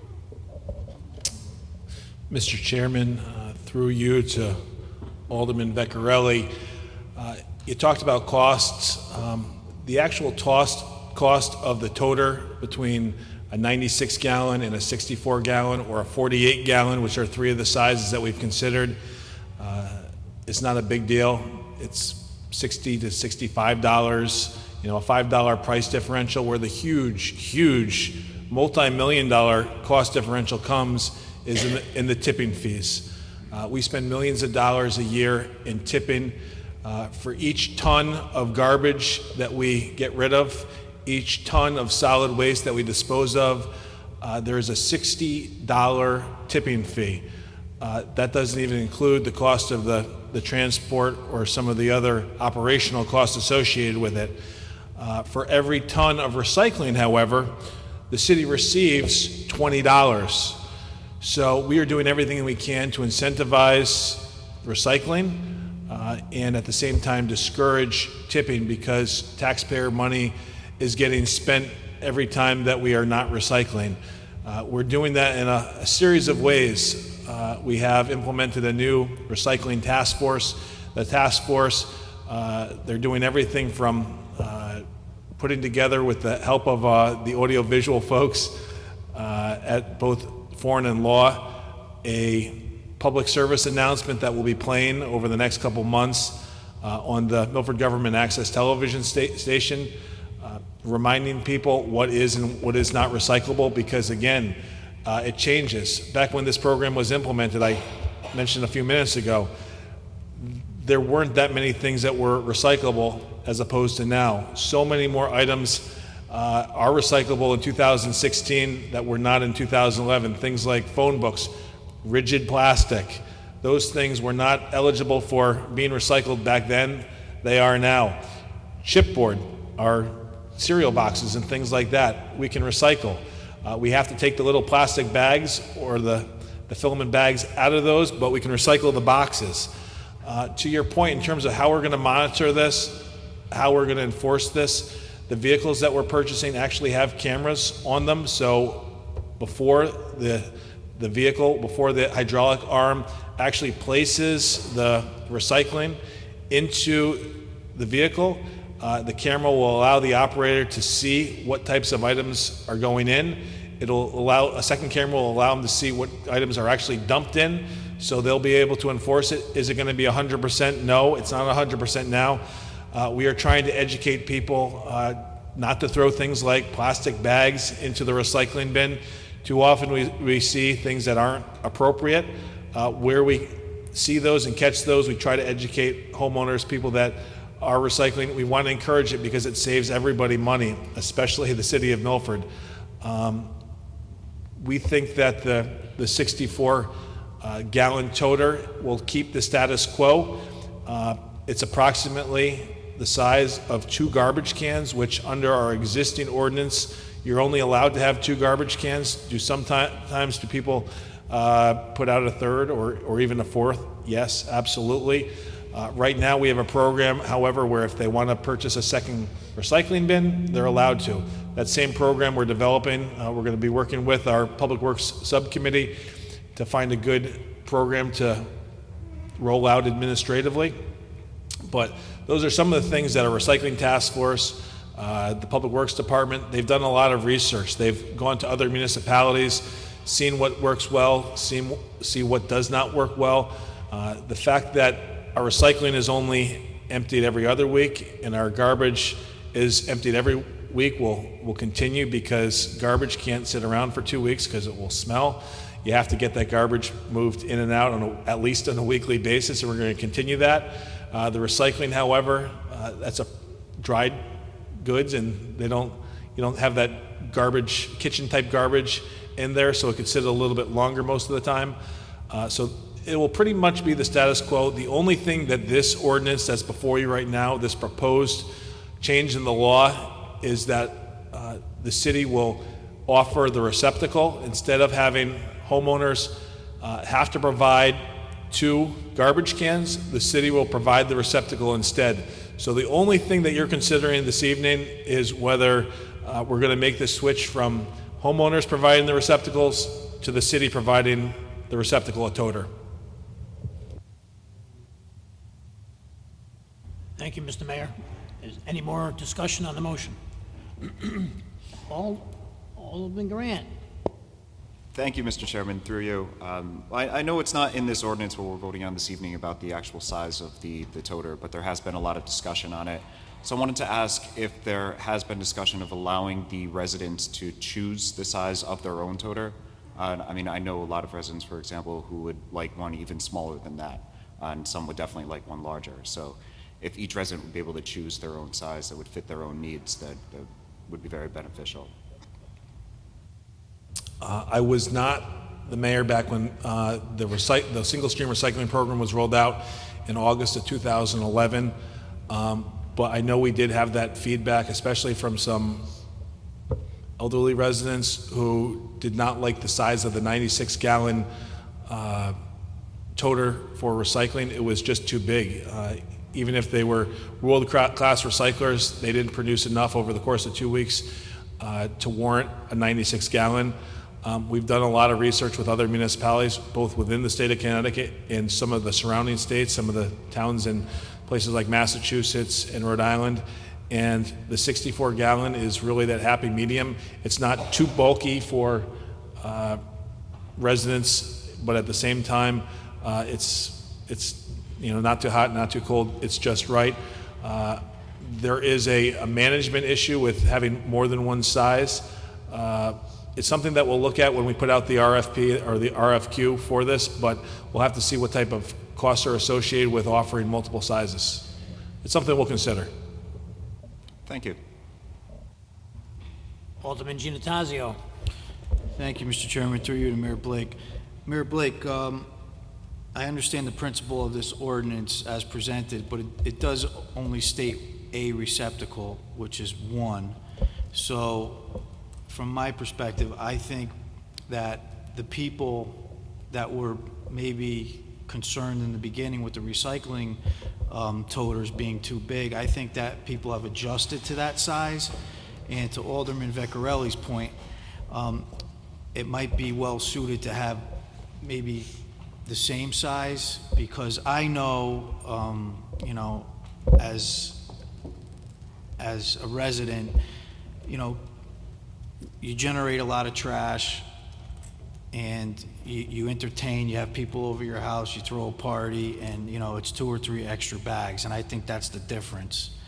I'd rather out of the gate give someone the same size can than tell them that they're going to have to pay $90 per year to have an additional can.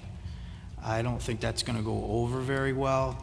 I think it might be best served to keep them uniform, being that the cost differential is within I think it's $3 difference, to be quite honest with you. I've had some conversations, and the number, $3 versus the 64-gallon up to the 98-gallon, the $3 difference, I think it might be better served.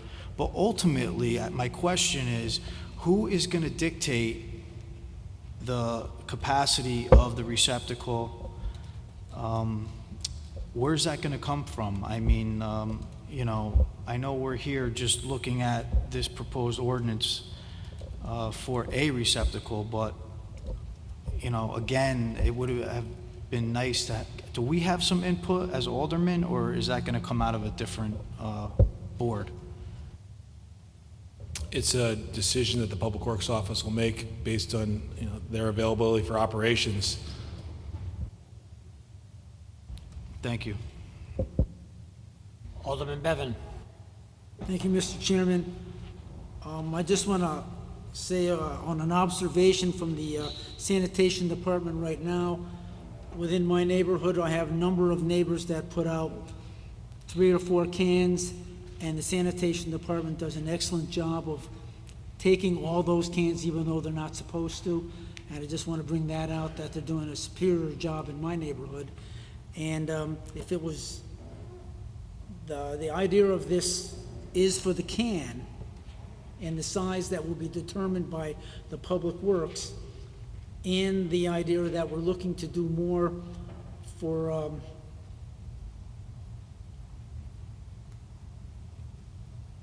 the other type of collection that we have. Bulk, was it? Yes, that the can would be smaller and not larger, so you'd put more into your recycler than your garbage can, but that's something that the another department will take up. I just wanted to let it be known that the sanitation department is doing a great job in my neighborhood. Thank you. Alderman Casey.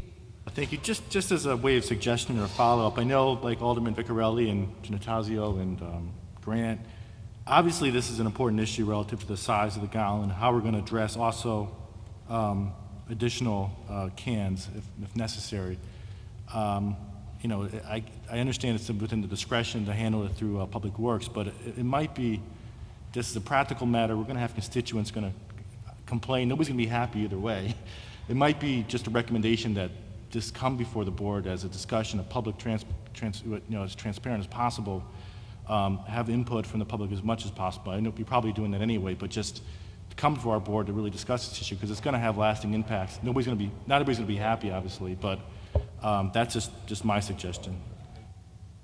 And Mr. Chair, through you to Alderman Casey, I know this has been a past topic of conversation at the Aldermanics Public Works Subcommittee, and before a final selection is chosen, the Public Works Subcommittee will be consulted again. Thank you, Mr. Mayor. Any more discussion on the motion? Seeing none, all in favor? Opposed? Motion passes unanimously. Alderman Frank Smith. Thank you, Mr. Chairman. The Ordinance Committee also tonight considered an ordinance, amending an ordinance establishing compensation of city officials and employees in the service of the city of Milford. This is establishing compensation for city officials and employees not covered by the collective bargaining agreements, and hereby amended in accordance with a variety of schedules for a variety of full-time positions. This was also recommended unanimously by the Ordinance Committee to the full board tonight, which I would like to make in the form of a motion. Motion has been made and seconded. Is there any discussion? Alderman Vitale. Thank you, Mr. Chair. To the mayor or to whomever, usually when we see salary increases or salary schedules, it lists the salary of the individual so that you can kind of see where you are and how steps are incurred. For instance, I mean, just off the very beginning of one of the, on the first page, registrar of voters, whatever that, no, because that's on a preceding page. Just for instance, the assistant to the mayor, you know, that salary and then the steps in the increase in the next 3 years. It would be nice to see what those salaries are. I know you can go look for them back in the budget book, but to have them on that same page would be more inviting to understand where the salaries are going, or the increases and the amount of increases. Clear with that? I don't understand. Yeah, Mr. Chair, through you, the schedule that's before you lists the weekly rate of pay. It's the same schedule that we use each time this ordinance comes before you. It has not changed in probably 20 to 30 years. There's approximately 50 positions that are non-represented that are associated with this ordinance change. If you take this and you multiply the weekly amount by 52 and 1/5 weeks, you'll get to that annual salary. But this is the same model that we've used at least for the last 60 years, and each time that the bargaining units resolve their working agreements, generally every 3 years, the city rolls out this ordinance. which is for the non-represented employees. I don't know if that helps out. I understand what you're saying, but where would be the weekly salary of it? If we're on page 12A-3.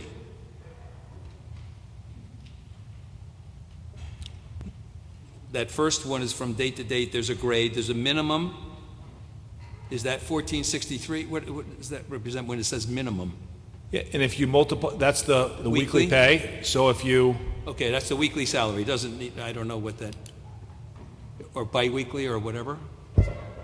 Through you, Mr. Chairman, it is the weekly salary, so if you multiply each figure by 52 weeks, you get the annual salary. Just because the model is what it is because of the weekly salary, I think it would be easier to see the complete salary there and then know what that step 1, 2, 3, 4 entails in the maximum when I'm maxing out. I mean, it's just a point of clarification and easier to read kind of thing. I mean, at 1463, the calculator comes out times 52, and you know what that increase is over the annual piece in step 1, 2, and 3 of that year. Just makes it easier to read. I know other other contracts show salary, yearly salary, than that rather than the weekly salary kind of thing.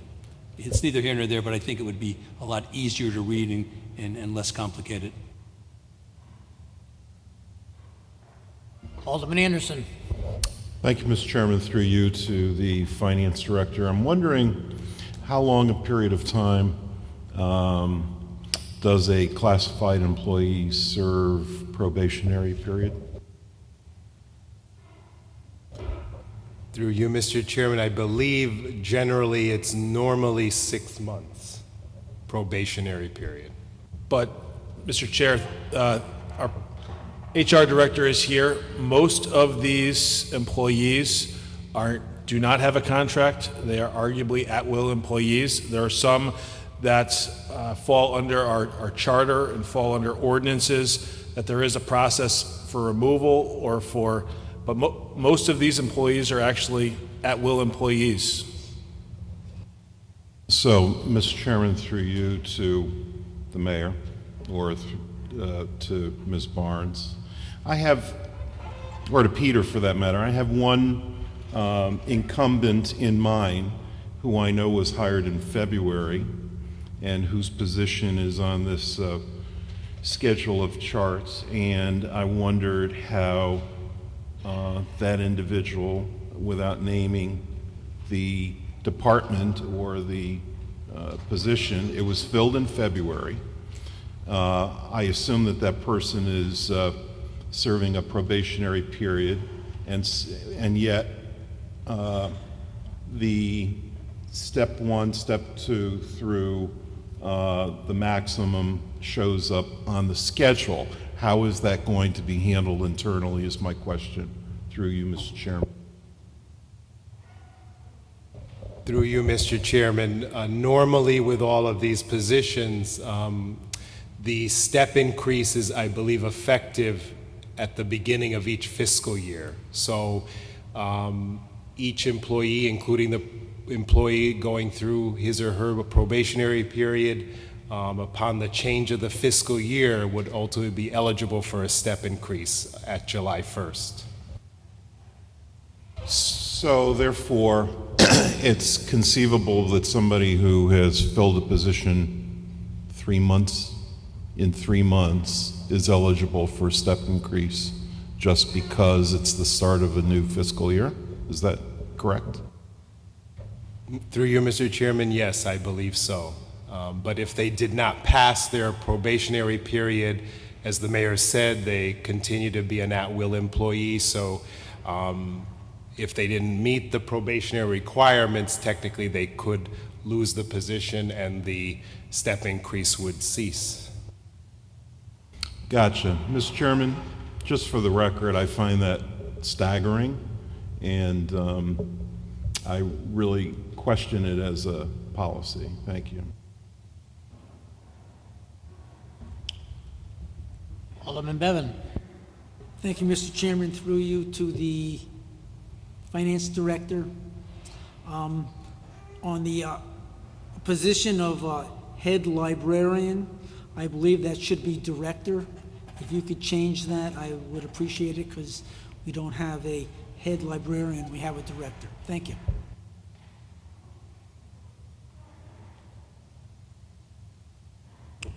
Any more discussion? Alderman Giannattasio. Thank you, Mr. Chairman. Through you to the Finance Director. Peter, on Schedule U2, the first block, the last position, Office Manager, Harbor Management, that position doesn't exist. So why is that on this schedule? Because in our newly adopted budget book, under Harbor Management, Harbor Commission, there's only one position, and that's the Director.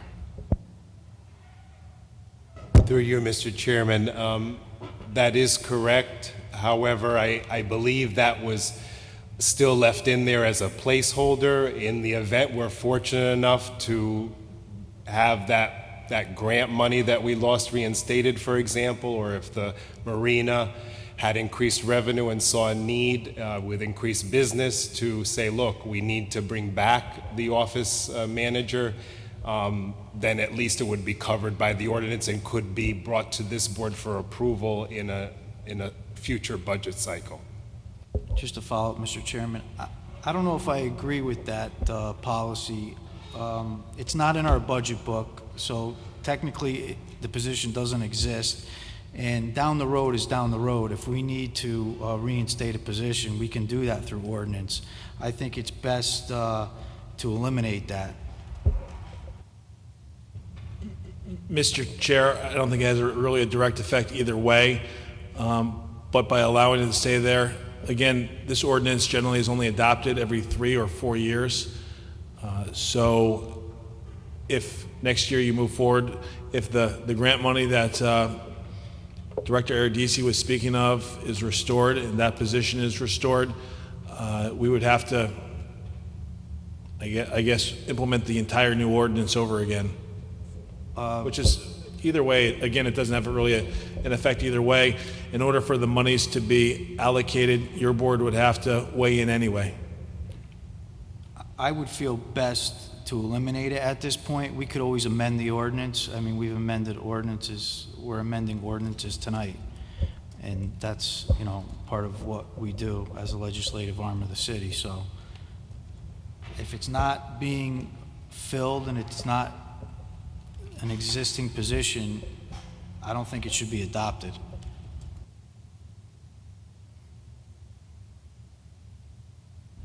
Any more discussion on the motion? Alderman Vitale. Thank you, Mr. Chair. Through you to the mayor. Mr. Mayor, you're indicating that these are non-union positions? They're non-represented positions, yes. Although there's an ordinance that has to be approved, who negotiates them? The city attorney's office and the HR office have presented the same schedule to your board, and they always follow the bargaining unit's position. So these have the same increases as the Public Works Union that you adopted last month. Tonight before you in executive session will be MEA, and next month we assume is going to be MSA. We have a TA in place, and it will be brought to your board next month. It's the same schedule as at least those 3 bargaining units, and that's how our ordinances always work, that they follow MEA and MSA. Okay. There's always negotiations, whether it's union or non-union. Somebody's always negotiating with someone. So if these are riding the coattails of the union positions and bargaining units, the mayor, the city clerk, registrar of voters, I thought in other words, let's take you, Mr. Mayor. You came up with it came up with a percent of what, 2 something, 1 something, or whatever that was. Who did you negotiate with? Mr. Chair, through you to Alderman Vitale, the elected positions, the elected positions do not go into effect until after the term is up. I know that.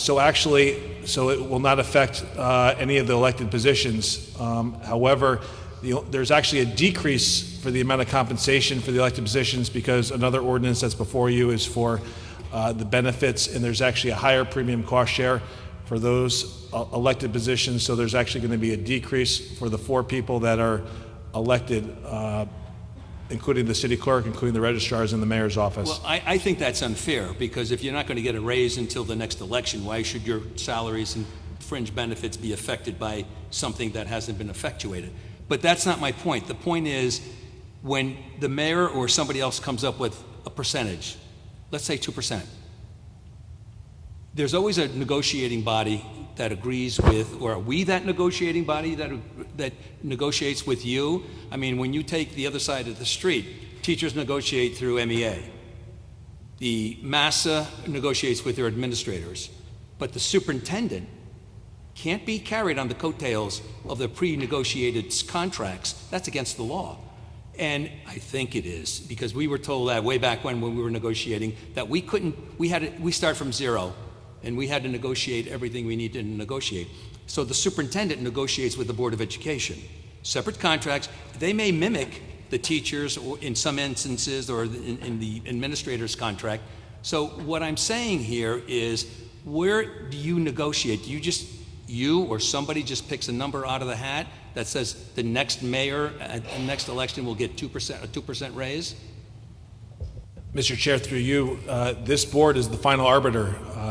This is subject to your stamp of approval, your adjustments, your revisions, your modifications by state statute, by our local city charter, by actually the Constitution of the state of Connecticut. This legislative body is the one that makes the decision whether to increase the next salary of the next elected official or officials. So you can make those adjustments up or down, keep them the same. That's the prerogative of this board. And I understand that. But in order to come with a baseline, so in other words, did you bring it up to leadership? I haven't heard that through leadership, that, the next mayor, let's negotiate something, 1.5%, 2%, that the next mayor coming in will do that. Do we do that tonight to say, what is the percentage raise that the mayor will be getting, the next mayor will be getting?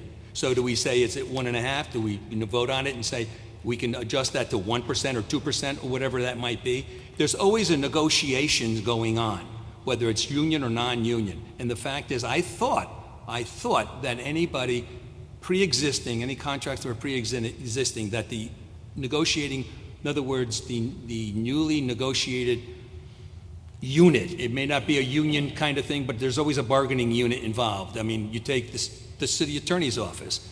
Do they negotiate with you to come up with a percentage? They have people in their office.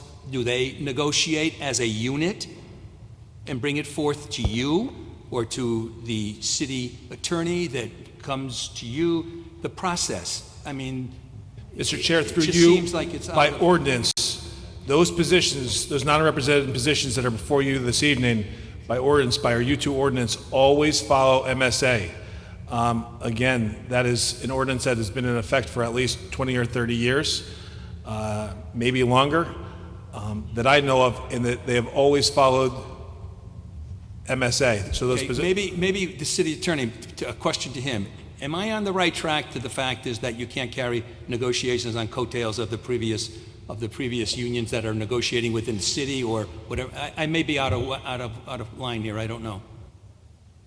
Mr. Chair, through you to Alderman Vitale, I don't have any idea what you're referring to. I'm happy to research it, but to the mayor's point, the non-represented employees in this U2 ordinance have, for the last umpteen years, 2 decades, several decades, followed. You have some that follow MEA, some that follow MSA. It was not a negotiation. If it was 0 for MSA, then the raise would be 0 for positions like mine, Peter. So Okay, it yeah. wasn't, the negotiation took place with the bargaining units. Right. The U2 ordinance says these non-represented employees follow. Whether it's past practice, that's what I believe it to be. And I don't know that, I know what I'm saying for a fact, but I know we were, when we negotiated our contracts, administrators versus teachers, that you had to disregard what the teachers got, because if they got 3% raises, that doesn't mean you're going to get 3% raises. You need to renegotiate your contract. So and that was a legal piece. I thought it was. Mr. Chair, through you to Alderman Vitale, I think I have a gist of what you're saying. It's similar to what we deal with other units. As an administrator, you were represented, you were a bargaining unit member in the administration union. If the teachers had settled their contract for, hypothetically, 1% raise for 4 years, you as an administrator did not feel bound by those raises because you had your own negotiating positions, much in the same way unions that we deal with say, I don't care what you gave to Union X, we're Union Y and we bring something different to the table and we're not legally bound by that. That is true.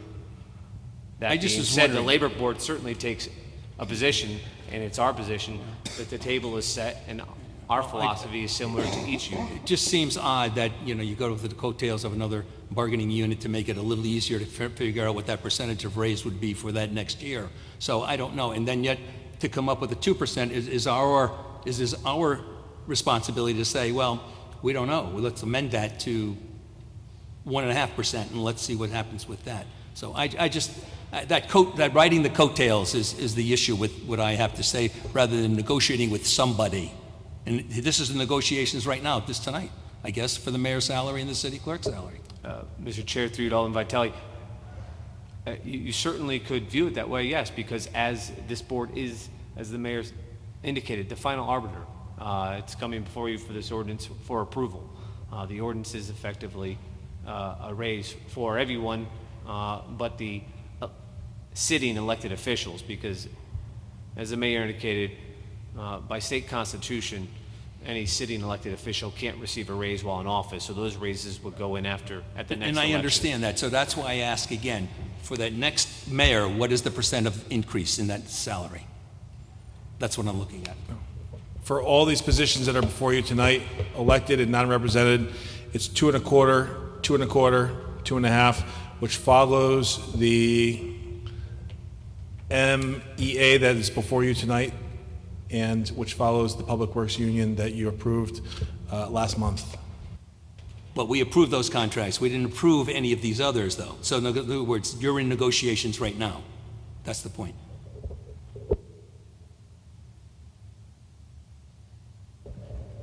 Mr. Chair, through you to Alderman Vitale, we have TAs. There's a TA, a tentative agreement that's been approved. We are seeking your approval tonight. It's been ratified by the union. There is a TA for MSA, and working out the final language of the contract. That will be on the agenda for the July meeting. So what we're saying is that... So whether, if you want to say they're in negotiations, negotiations are over. They're seeking the approval of the various boards. Whatever that percentage is, this is what the elected officials for the next term will get. Correct. Thank you. Alderman Beer. Thank you, Mr. Chairman. So just to clarify, what we're approving in this ordinance is pretty much in line with what all the other city employees will be receiving in the next fiscal year based on a negotiated contract, correct? Mr. Chair, through you to Alderman Beer, absolutely yes. And at the same time, we're also going, in this ordinance or other ordinances, going to be discussing future pay for elected officials that get paid. Mr. Chair, through you to Alderman Beer, I believe it's the final ordinance, second to last, I apologize, for the mayor, the city clerk, and the 2 registrar of voters for the pay after the next statewide election or municipal election. Now, will the benefits for these particular people stay in line with the negotiated benefits for the other employees? Yes, Mr. Chair, through you to Alderman Beer, I believe Mayor Blake alluded to that earlier. The third ordinance, the last ordinance before you tonight, is the benefits ordinance, which is going to reflect the changes, design plan changes, increase in co-pays, increase in premium cost share type things.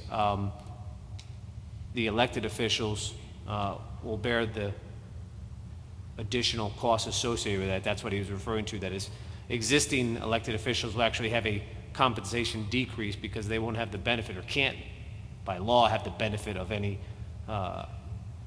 wage increases, but will have to bear the responsibility of any plan design changes, which will cost them more. Any more discussion on the motion? Alderman Anderson. Thank you, Mr. Chairman. I've got to go back to the probationary issue, whether it's a classified employee or an unclassified employee, and just state for the record once again that it's my hope that the administration will come back to us in the future, rather than my muddying the water with language. I mean, I can't add language to this ordinance on a policy issue, but I hope that through the mayor, you can work out with Ms. Barnes, Mr. Eridisi, and Mr. Burcham, such language that sets a policy whereby no step increase is granted to any employee until such time as they have satisfactorily serve the probationary period. I think an increase in step is unwarranted within the probationary period. I really find it not in keeping with a policy that I would want to be a party to, and so therefore I would like language to be brought back to us at a future point that we can adopt where we can clear that up. Thank you very much, Mr. Chairman. Alderman Giannatasio. Thank you, Mr. Chairman. Through you. My question is, I guess, directed to the mayor. This Schedule U2, these positions, reviewing it a little more in detail. My question is, are any of these positions paid for by grants? Yes. So with that being said, why would they be part of this ordinance? Because they, for example, our community development office has CDBG administrators under this. It always has. Some of the terms and conditions of the grants require that. The grant also pays not only for the salary in most cases, but also the proportional amount of the benefits, usually at the COBRA rate, sometimes at the allocation rate. I see that's standard practice, though, throughout municipalities, statewide and nationwide. What brought it to my attention is you have a lot of positions within the Human Services Department. Are all these positions, I know the officer manager for harbor management is not filled. Is there any other open positions that are not filled that are part of this ordinance besides the office manager, harbor management? Can you give us a number of how many positions we're adopting that are not presently being filled?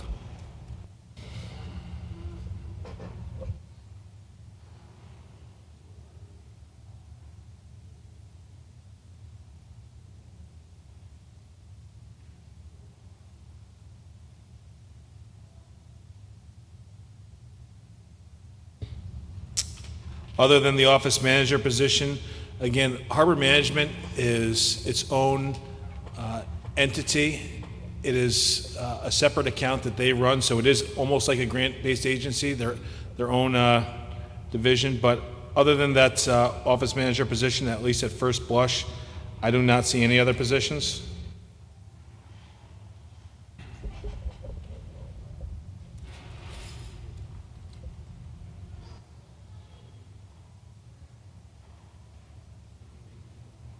But I'm happy to answer any other questions. Okay, thank you.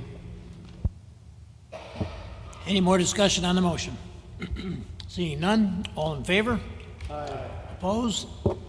Motion passes unanimously. Alderman Frank Smith. Mr. Chairman, the Ordinance Committee met this evening to consider an ordinance amending an ordinance establishing compensation of city officials and employees in the service of the City of Milford registrars. that is the registrars of voters. And I present that to the full board as a motion. Motion has been made and seconded. Is there any discussion? Seeing none, all in favor? Aye. Opposed? Motion passes unanimously. Alderman Frank Smith. Thank you, Mr. Chairman. The Ordinance Committee met earlier this evening to consider an ordinance amending an ordinance establishing compensation of city officials and employees in the service of the city of Milford, mayor and city clerk, as discussed heretofore. I'd like to present that as a motion to the full board. Motion has been made and seconded. Is there any discussion? Seeing none, all in favor? Aye. Opposed? Motion passes unanimously. Alderman Frank Smith. Thank you, Mr. Chairman. Finally, the Ordinance Committee met earlier this evening to consider an ordinance amending Chapter 19, Employment, Conditions and Benefits, Article 1, Classified Employees, Section 19-3G, H and I, Articles 1A, Federal and State Subsidized Employees, Section 19-7A, B, and C, Article 3, Unclassified Officials and Employees, Sections 19-17G, H, and I, and Article 5, General Provisions, Section 19-28. This is a amendment to the existing ordinance defining employment benefits as discussed in the earlier debate on the foregoing ordinances. I make that as a motion to the full board. Motion has been made and seconded. Is there any discussion? Alderman Bevan. Through you, Mr. Chairman, just as a point of reference, I did not get page 12A6, so I have no information on the conditions and benefits. Thank you.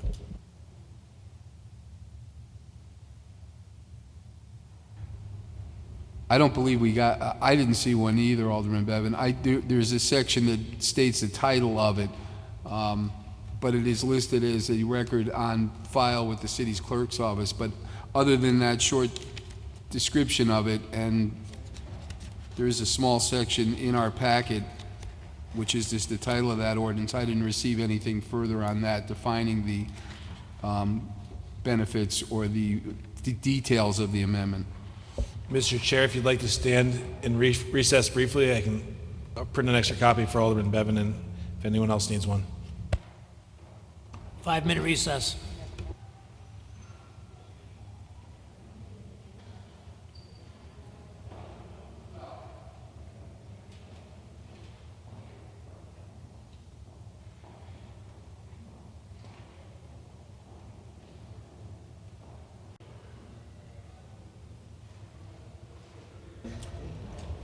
Is there any more discussion on the motion? Alderman Bevan, you got a chance to read that? Attaboy. All right, all in favor? Aye. Opposed? Motion passes unanimously. Alderman Frank Smith.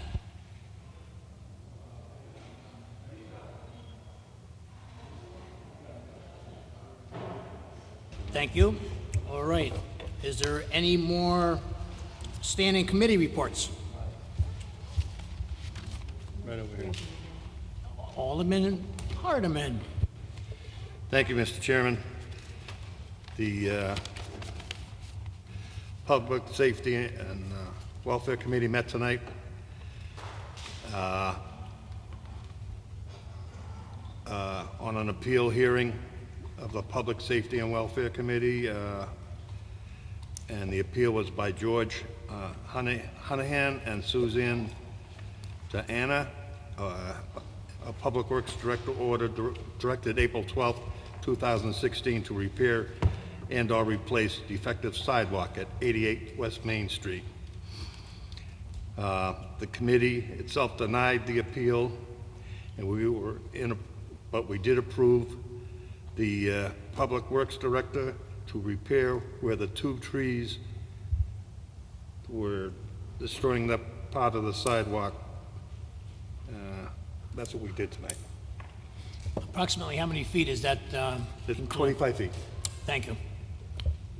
Thank you for your report. Any more special committee reports? Seeing none, we'll move on to special committees. Any special committee reports? Seeing none, the next item on the agenda is executive session. I will entertain a motion to go into executive session to discuss 14A, consideration of collective bargaining agreement between the City of Milford and Local 3322, Council 4, American Federation of State, County, and Municipal Employees, AFL-CIO. Joining us in executive session for items 14A will be the mayor, the city attorney, the assistant city attorney, the human resources director. Is there a motion? So moved, Mr. Chairman. Motion is made and second. All in favor? Opposed? We're in executive session.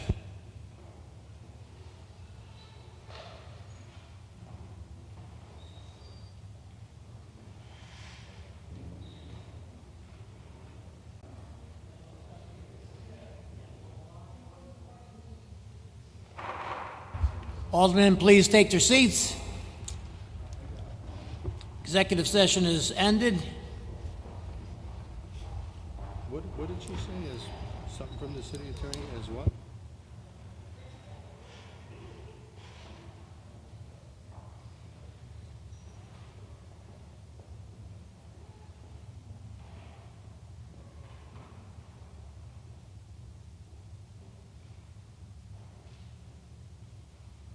Alderman Vecchiarelli, we are now out of executive session.